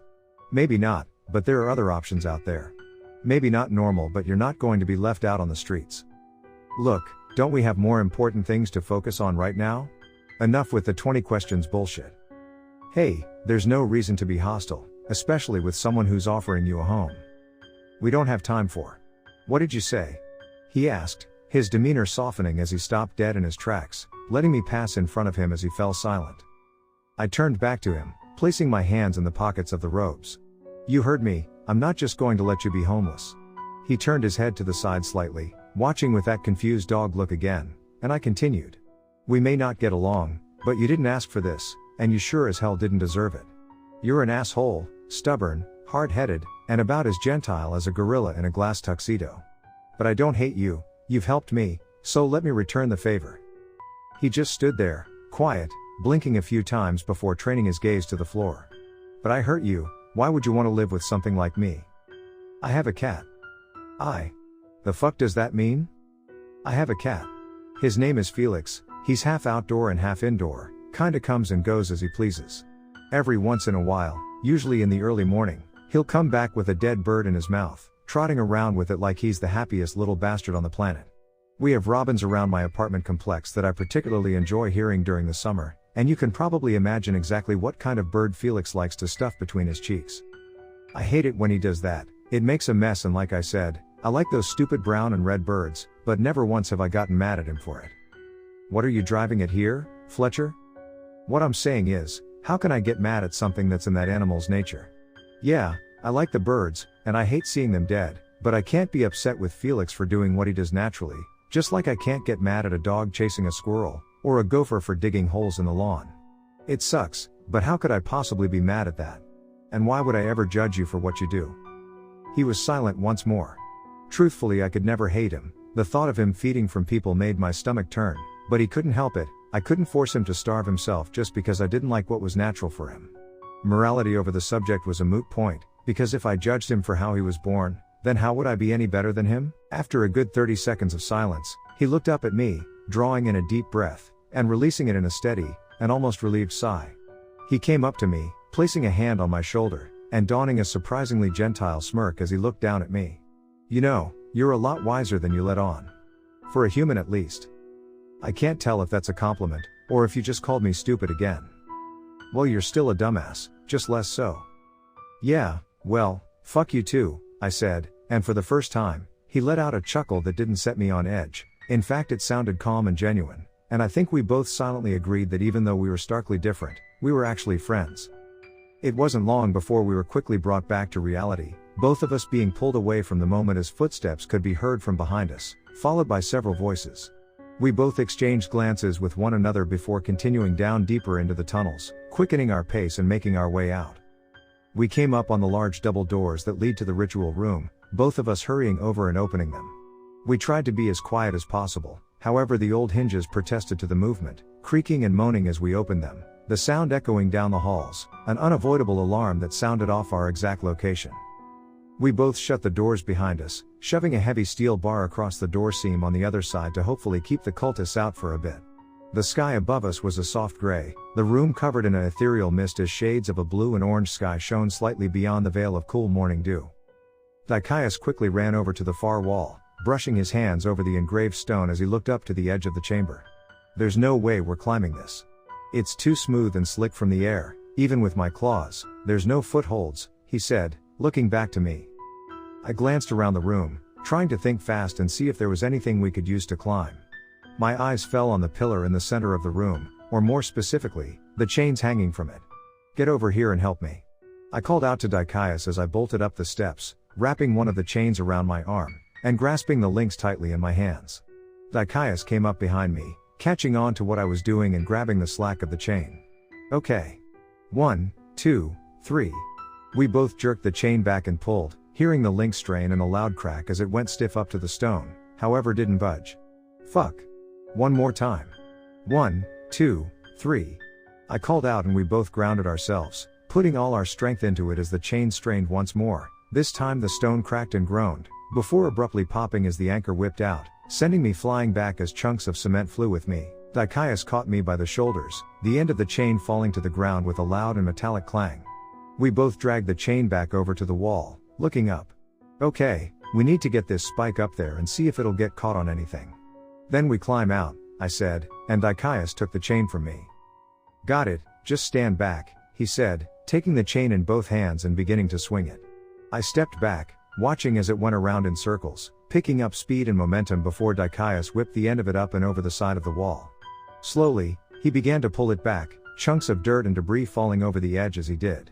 For a moment, I thought this wouldn't work. The debris that followed the chain down was nothing but small stones and loose soil, and I thought there was nothing up there for that anchor to catch onto. However, just when I thought the end of the chain was going to drop back down, it hit a snag, and after a couple pulls, it stayed, Dicaius even putting all of his weight on it to make sure. Okay, it should be safe. You get up there and I'll follow, he said as he waved me over. I felt my heart race, the small flicker of hope growing into a raging inferno as I was almost shaking. We were so close, just one short climb and we'd be out. I could go home and we could go back to a normal life. No more pain, no more dark cells and cold ground, no more shit food and looming sense of danger, no more fear. Just me, a warm bed, and I began thinking that the first thing I was going to do when I got back was take a 2-hour-long hot shower and buy myself the biggest cheeseburger I could possibly find. I went over and grabbed the chain, giving it a slight tug before I went to climb up. However, I stopped cold when a sound came from behind us. A click, a very familiar, very recognizable click that made my stomach sink, and a lump form in my throat. I couldn't do anything but stare at the stone wall in front of me, that sound washing away all hope I had, and when Dicaius reacted the same way I did, I knew it was over. How dare you disrespect this holy ground? Did you really believe we would let you go so easily? The voice spoke, but it sounded far away, down an echoing tunnel, yet it was the only thing I could hear, filling my head. I turned back slowly, even my breathing had stopped at this point, as I was now face to face with the leader, and staring down the barrel of a revolver, his thumb still pressed to the hammer on the back. You are in our home, children. And you do not get to leave until we say so. His voice wasn't like that of a preacher anymore, more like a stern and oppressive father figure that talked down to his children. I went to say something, both Dicaius and I looking back at him. However, my attempt at talking was drowned out by the loud discharge of the weapon. I closed my eyes and flinched as the gun fired, but no pain came. I could hear Dicaius's breathing pick up, and I looked over at him at my side, dread saturating my emotions as I saw him clenching his stomach, and a deep red stain beginning to form under his hands. I could feel the tears well up in my eyes as another shot went off, this one hitting his chest and he fell back onto the cold ground. Seeing him laying there, the blood beginning to pool, that dread was replaced by anger and fear as I looked back to the cultist. I'm not violent, however, seeing Dicaius shot and bleeding, knowing all the pain this piece of shit caused, I wanted him dead. He pointed the gun at me, a smile creeping onto his face as he trained the barrel on my chest, and let off 2 shots, sending me to the ground to lay with my friend. Final part. Corruption of the innocence, as we walk through the dark. Corruption of the body, brings the gateway to the sun. Death of the mind, brings the soul to the door. Opening the door, shines the path to the light. I could hear the chanting through the ringing in my ears, slowly fading in as my world around me spun. I could see stars dancing in my vision as I looked up, unable to feel anything through the shock. Was I dead? Dear brothers of the light, we gather here in this, our holy sanctum to bring forth that which we have spent so long to see. We gather in numbers to bring strength through unity, and power through a collected thought and will. No, I definitely wasn't dead. The fact that I was still here listening to that fucker's insane ramblings was proof enough of that, but shouldn't I be? I was slowly coming back to reality as I reached up and felt over my chest, and as soon as I made contact, the pain hit. I'd been shot, but I couldn't feel any blood, at least not the amount of blood that should have been there. I slowly felt under my robes, and was shocked when my fingers brushed over the cracked and sharp splinters of wood. My chest throbbed, it was hard to breathe and I could feel my sternum crack as I tried to draw in a deeper breath of air, however the bullets never touched my skin.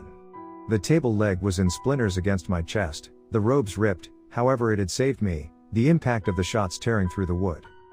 Blessed is the light, hallowed is the dark. I heard a group of people chant as their leader continued, however I wasn't paying much attention to him to hear more of his words. I looked over and saw Dicaius still laying there, and felt relief and worry as I saw that he wasn't dead. He'd rolled on his side, curled up and clutching his chest and stomach, panting as though he'd run a marathon, but he was actually alive. Dicaius. Can you hear me? I called faintly to him, and he slowly opened his eyes to look at me, his gaze reflecting nothing but pain and anguish. Please hold on. The state he was in wasn't anywhere near good, I couldn't even begin to guess what the bullets may have hit inside of him. His hands were shaking, his eyes looked cold and dim, and his lips were already blue as blood seeped through his fingers and into his clothes. "You're alive," he said, struggling through the words as he watched me, and I gave him a faint smile, trying to let him know I was okay. I think we both knew neither of us were okay. On this day, as the sun rises, we will be free from this mortal grasp, free from the constraints of the mortal plane. Hallowed are we, as we open the door. The leader's disciples chanted back, and I looked over to watch them. The leader was standing atop the steps that lead to the pillar, his arms outstretched as around 20 people stood below him, looking up to him as though he were a god among men. 2 others stood with their arms folded in their robes at the base of the stairs, facing out to the crowd, guarding their leader. 3 more sat chained on their knees between them, dressed in what now remained of once normal clothing, ripped and stained from an undesirable amount of wear. I recognized one of them, sitting in the middle, her matted hair hanging over her face. It was Alice, or at least, her body that is. The leader slowly looked over to the side at me, his eyes sunken in and fixed with the gaze of a madman as his lips curled into a wrinkled smile. "Well, looks like you're awake, dear one. Rejoice, you'll be the first non-believer to bear witness to his glory," he said in a tone that oozed with ill intent and controlled hate. He looked down to the 2 men at the base of the stairs as they looked back to him, nodding them in our direction as they began coming over without hesitation. I wanted to get away from them as they came to us, however any movement made my chest heave with pain, and before long they were there, one of them lifting me up by my shoulders, as the other grabbed Dicaius. "Get your fucking hands off of him!" I screamed through my pain, my voice cracking as they ignored me and drug us up to their leader. They threw us down at his feet without any regard for our injuries, me falling painfully to my hands and knees as Dicaius fell on his back, clenching his teeth. The leader crouched down, pulling back his hood over his bald head as his eyes fixed on mine. "You'll see soon enough. Once the door is opened, he will enlighten you with his words of wisdom and knowledge. No one is entirely lost after all." Without hesitation, I spat in his face, staring him down and not wanting to listen to anything more this nut job had to say. He, with a frightening sense of calmness, reached up and wiped away the spit from his eye, smiling at me once again. "All in due time, I know you'll soon understand," he whispered, looking me dead in the eye before getting back to his feet and pointing behind us as he looked to his men. They both ran past us before coming back around, and I looked to see them carrying Alice over to the pillar as their leader followed. Dicaius was now watching them as well as the leader grabbed Alice by the throat and pushed her back against the stone, withdrawing a dagger from his side and pressing the blade to her throat. Dicaius growled and hissed, reaching a bloody hand out and clawing at the stone, a futile attempt to pull himself closer and stop them. "This is the necessary evil. This is the key to the door," the leader said, and I had to quickly look away as he abruptly slashed her neck. The last thing I saw was her white eyes glowing under her hair as Dicaius let out a scream that shook me, and I couldn't bring myself to watch. I heard her body fall to the floor, and looked up to see her lying there, empty, lifeless and still as her blood began to run down the steps. Behind her, the pillar began to vibrate, a large crack shooting up the middle just as the sun crested over the edges of the chamber and casted a ray of light between the stone that was now separating. The leader looked back at us, grinning as his people chanted in unison, his eyes growing white along with his 2 guards, and as he closed them the pillar suddenly split with a loud crash, followed by silence. The sun that was once a bright gold, was now casting rays of red and black darkness beyond the gateway, like looking into a black hole that led to nothing but a cold dark. The ground around where the pillar had split was now an open maw, and as I looked down, I could see movement within the cavern. Hundreds, upon thousands of small legs scuttled around in the pit, a mass of hellish bugs that gnashed their pincers like hungry piranhas. My stomach turned as they reminded me of Helgramites, and if you've never seen a Helgramite before, be glad you haven't. Their leader opened his eyes, that twisted grin still present on his face as he looked out to his people. "You see, my brothers? This is our utopia, this is our redemption, forgiveness and salvation," he called out, and as I looked back at everyone, I could clearly see that most, if not all, were afraid. However, the leader didn't skip a beat. "This is the gateway through the dark, this is the path, we have opened the door, we have used the key, and this is our light," he cried out to them, sounding hysterical. He turned back to me, reaching down and tilting my chin up to look at him. "Now do you see?" he began in a soft voice, his white eyes looking straight through me. "I have been trying for years to get through to the other side. And when I did, I found that there is so much more than I could have ever hoped for. The Dusklings were a means to an end, so few of us ever survived their possession, but now we may make all who follow the light as powerful as those that walk through the dark. All will know his grace, and all will know the true meaning of life after death. I balled up my fists against the stone below me, anger filling me as I fought hard not to deck him. So this is what you wanted all along. You were using the Dusklings too, what? Make yourself some kind of fucked up hybrid. No, my child. They know no concept of pain, they're not suffering. But humanity, we have suffered for far too long. They can help us by giving us the power to cure all, help those in need, end any and all conflict. You rip them from their home, stuff them into bodies, and force them to take part in your sick ideals. Seems to me the only lesson you teach is pain, because from what I've seen, they understand it pretty fucking well now that you've come into the mix, you psychotic piece of shit. He whipped his hand away from me and backhanded me hard across the face, nearly hitting me to the ground before grabbing my collar and pulling me back up to meet him. You know nothing of pain. This is the only way, this is the as above, so below. This is the only way to ensure that peace is achieved. There can no be light without darkness. So your solution to that is to torture a race you had no business interfering with in the first place? I asked, and although in pain, I held my ground, burning with hatred. This isn't peace, this is slavery and torment. I don't care about your means and ends, you're just a madman who gave up his humanity for power at the expense of someone else, I yelled, and he went to hit me again, this time with his fist balled. However, he hesitated when Dicaius, out of nowhere, began chuckling to himself. The leader paused, looking over at him with anger and now a growing confusion. What on earth are you laughing at? He hissed, his normal holier-than-thou attitude obviously replaced by anger at this point. However, I was also a little taken back by Dicaius. He continued to chuckle as he rolled onto his back, coughing up spats of blood as he looked up at the sky. So, this was your plan? Open a fucking portal to our world? You idiot, he chuckled to himself. What did you say? The leader seethed, letting me go and beginning to move over to Dicaius, obviously offended by the comment. You heard me. All this shit about gaining power from us, and using it to make yourselves more powerful for the betterment of humanity. You're stupid, because you forgot one very, very important thing. And what would that be? The leader asked, anger dancing on his words as he stood over him, slowly withdrawing his dagger once more. Dicaius looked up at him, a smile on his face as he said, what we were made to protect. The room suddenly grew cold, a cold that burned down into my core and shook me to the bone as the chamber began to grow dark. I could see my breath as everyone looked around in confusion, a heavy black mist beginning to seep out from the gateway.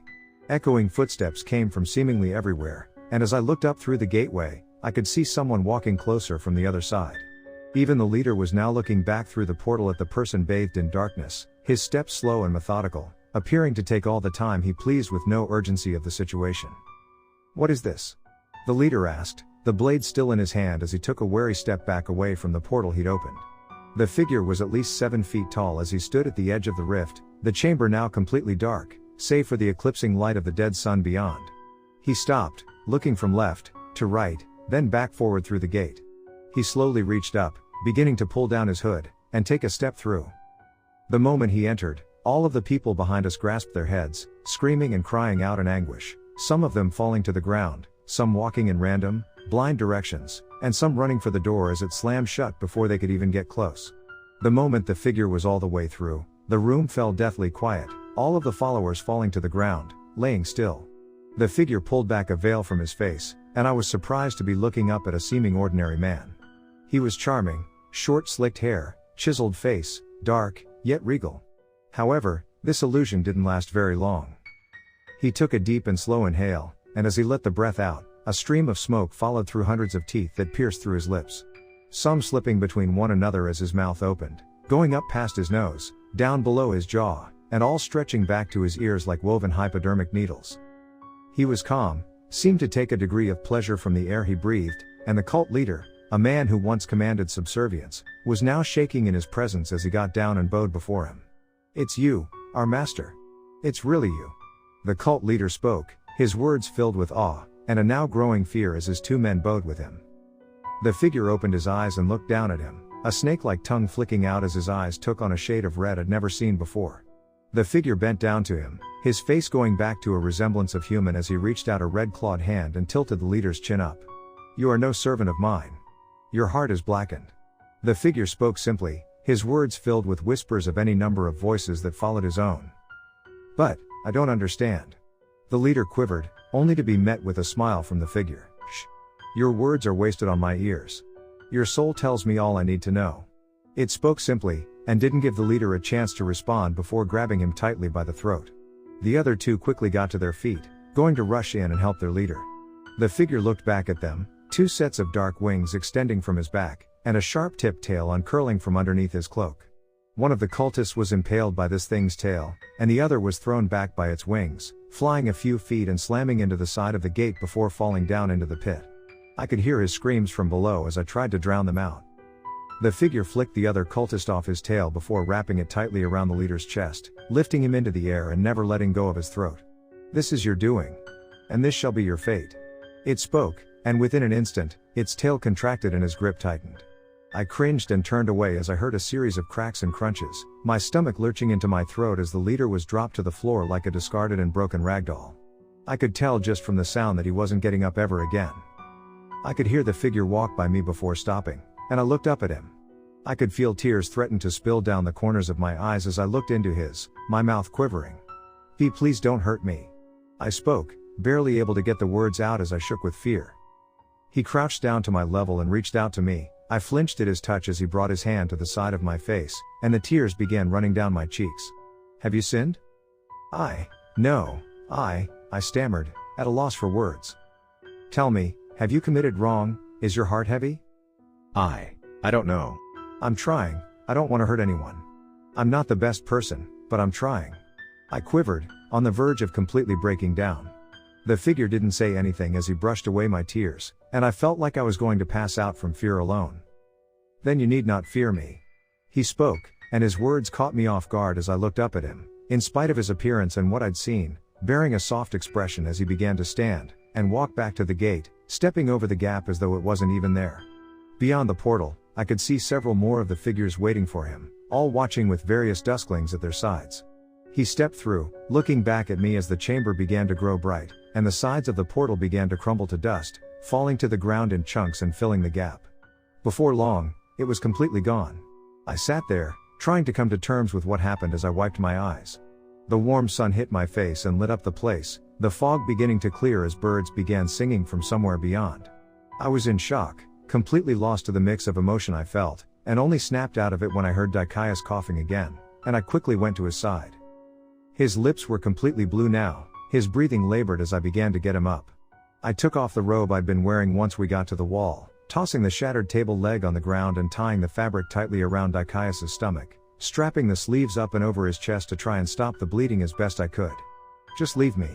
He groaned, struggling to stand on his own as I grabbed the chain that was thankfully still hooked to the top of the chamber wall. "I'm not worth it." "Bullshit, stop talking like that. I'm going to get you out of here," I said, beginning to climb. I was in so much pain that the climb alone was nearly enough to make me pass out, my arms straining as my chest throbbed. However, I somehow managed to pull myself up and over the side of the wall. I looked out at my surroundings, seeing nothing but a sparse forest landscape ahead of us. I didn't know where we would go, or how we were going to make it, but for now I had to focus on getting Dicaius out. I turned and looked back down into the open chamber, seeing him still hunched against the wall. "Come on. Grab onto the chain and I'll pull you up." "You really think you have the strength for that?" "No, but I'm not leaving your ass down there, now grab on." I called down, gripping the chain tightly in my hands and dislodging it from a tree root it had been caught on. Dicaius was reluctant, but grabbed the chain and wrapped it around himself. I pulled and strained, Dicaius helping to lift himself where he could, but not able to do much to help me. I was seeing stars again by the time I'd pulled him to the edge, my hand slipping several times. However, I wasn't going to give up. My chest was so tight that I thought it was going to cave in, and my arms gave out the moment Dicaius grabbed hold and began to pull himself up. I fell backwards as I breathed heavily, beads of sweat dripping down my forehead. Dicaius fell beside me after he'd crawled out of the hole, both of us in pain. I looked over at him to see his eyes closed, and quickly reached over to shake him. "Hey, no, not happening. You stay awake, you hear me? What does it matter? I'm not going to make it, Fletcher. We both know it." I struggled back to my feet, and leaned down to grab his arm, putting it over my shoulder and giving everything I had to lift him. "I am not letting you give up, not now, not fucking ever. Now get your feet under yourself and walk." He seemed surprised that I was ordering him, however I meant it.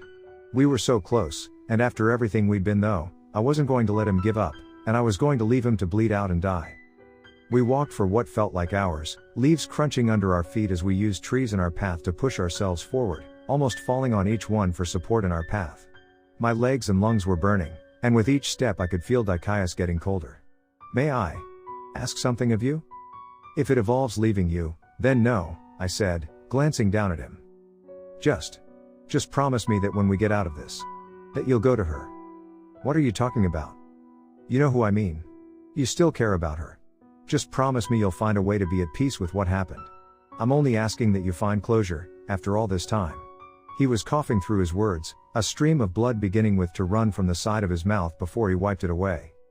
I knew who he was talking about. I'd been holding on to Aurora for years, wondering what happened, what went wrong, and no matter how much anger I felt for her, I knew that Dicaius was right. I still loved her. I nodded, reluctantly agreeing with him. "I'll try, I promise."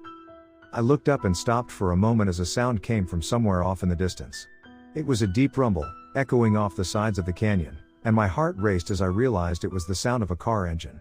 I pushed Dicaius to move faster, and we quickly made our way closer to the noise as the noise came closer to us. However, Dicaius couldn't keep up the pace, falling from my grasp, collapsing in the leaves. "Fuck, come on, get up." "I can't." "Yes you can, now come on," I said, trying to lift him, but I knew I couldn't. I didn't have the strength to carry him with me. He pushed me back, looking up at me as he curled up on the ground. "Just go, catch up to the car." "No, I'm not. If you can find help then you can come back for me, but right now you need to move." "No, go, hurry, before they pass us." "I'll be okay." He interrupted, and as I looked down at him, I knew the decision was made. "I'll come back for you, you hear me? Don't give up on me. I don't plan on it." "Now go," he said, and I began backing away from him. I didn't want to leave him. He looked like death and I didn't know how I would forgive myself if he passed while I was gone. However, I had no choice. I turned, and in spite of my pain I pushed myself into a run, stumbling through the trees and off in the direction of the car engine. I could hear the tires scrape over the dirt as I got closer, and adrenaline pumped through my body as I came up on a dirt road, plumes of smoke filling my lungs as a large truck raced past me. "Hey, over here!" I screamed, choking on the dust as the taillights began to grow smaller in the distance. "Over here, help! Help us! Stop!" I continued to scream, falling to my knees in the center of the road. As I watched, I saw the lights grow brighter as the truck stopped, and began to back up. I coughed and sputtered, waving my arms over my head to get their attention. Two men dressed in hunting attire jumped out from the vehicle as it came to a stop, quickly coming to my side. They asked what happened as I collapsed against one of them, no longer able to hold my body up. I felt a wash of relief, and I told them about Dicaius. "Please, my friend is back there a ways. He's badly hurt, please help him." I pleaded with them, and one of the men took off in the direction I'd pointed as the other pulled me up. He walked over to his truck, leaning me against it as he opened the back door and helped me into the cab. "Please don't let him die. Please," I continued to beg as he brought out a small medical kit from under the seat, beginning to quickly get out pill bottles and bandages. "Just take it easy, you're safe now. We'll get you and your buddy to a hospital," he said, his voice rough as he began to treat my chest as best he could with what simple supplies he had on hand. I was fading out, whether it was from the stress, the pain, or the exhaustion, who knew? When his partner came back, I could hear them talking to one another as I laid in the cab, trying to stay awake, but quickly failing. They talked in hushed voices, and what they said made my heart sink. Dicaius was gone. He hadn't died, hadn't bled out somewhere alone in the forest, he was just gone. Apparently the hunter had found where he'd been laying, seeing the blood that was spread around the ground litter, but there was no sight of Dicaius anywhere to be found. I wanted to scream at them as they got in the truck, beg them to stay and keep looking, but my eyes were so heavy that I couldn't even bring myself to open them as they began driving away. Away from the cult, away from the death and destruction they'd caused, leaving behind the twisting halls and dark chambers, and leaving behind Dicaius. I spent 3 months in the hospital. The beeps and gasps of the medical machinery were the only things to keep me company most nights. The shots from the gun left me with a fractured sternum, my chest covered in patches of deep purple and green bruising. I was dehydrated, malnourished, and my mental state was anything but stable. The police got involved shortly after I'd arrived, taking the hunter's stories, along with mine. I told them everything, every detail, and of course they didn't believe me. However, they did go and look for Dicaius, and the cult. Unsurprisingly, they'd found the chamber, and a massive investigation was launched into the cult activity. I was mentally evaluated, and after they determined I wasn't nuts for my time spent there, they had no explanation for what happened to me. The investigation uncovered a lot about the cult of the dead son. Turns out they'd been around for years, slowly building in numbers. They'd linked 27 missing persons cases to them, finding various branches of the cult scattered throughout the United States, and parts of Central Europe. However, throughout the investigation, they uncovered something much, much darker.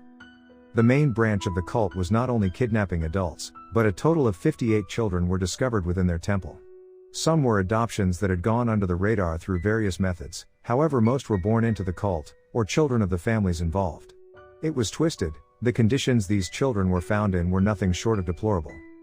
After the arrest of their leader, the cult was brought down, and slowly faded into myth, or was covered up by officials who didn't want to admit the extent of the tragedy.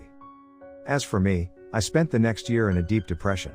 Something about coming back to a quiet and empty apartment after everything that happened seemed so out of place. I felt like I didn't have a place anymore, and no matter how hard I pushed the police to search for my friend, they always came back empty-handed. Dicaius was gone, and I was left alone. I spent a lot of nights drinking, trying to drown myself at the bottom of a bottle so I didn't have to face reality. The cult was gone, but I didn't feel any better about it. All I could feel was a heavy guilt, and it was a feeling I washed away night after night, sometimes sleeping on the streets because I was too drunk to make it home. On one particularly lonely night, I was dwelling over what had happened the year prior, just thinking over it all and thinking of what I could have done differently to save him. I remembered his words, making me promise to go back to Aurora, find her, talk about what happened. So, in a last-ditch effort to get myself out of bed, I kept my promise. It didn't take me long to find her, and I half expected a fight when we met up. We were both reluctant, but when I saw her, she was just as beautiful as the day I'd met her. It was awkward to say the least. We'd gone to a restaurant, talked about what happened over the time we'd been apart, and I was skating around the subject of the cult. She always knew when I was hiding something, and our time apart and what happened between us didn't change that. She pushed, and after a year of hiding, I finally let it all out of my system. Everything I'd held back came flooding out in streams of tears as she held me, and I didn't stop crying until it was time to leave. We never got back together. I know it's disappointing, but truth be told, we weren't right for one another. I loved her, always would, but we just didn't work. She was one to run and be free, and I was one to lean more towards stability and order. One was constantly pulling on the other in either direction, and in a relationship that would only pull us apart again. It's been 5 years since that day, 6 since I was taken by the cult, and in that time, I've cleaned myself up. I'm still broken, however Aurora is still there for me, even as friends we get along fine after that night. I found that closure. I'm not perfect, but knowing that I have people to turn to helps. I ended up going back into college, however I changed subjects, ended up studying psychology and demonology, and I'm actually going to graduate within a week with my first degree. I'm actually exited. I grieved for Dicaius for a very long time. That feeling of failure is something that follows you everywhere. However, like Alice had said, ghosts fade away, and as they die, so does the pain. I thought I could forget about him, but obviously that wasn't going to happen. I'd found a friend in the most unlikely of places, in the most unlikely of circumstances. I could never forget my time down in those tunnels. And after last night, I found a reason to hope again. It was midnight, I was sitting at my desk, drinking coffee and going over some paperwork I'd yet to finish.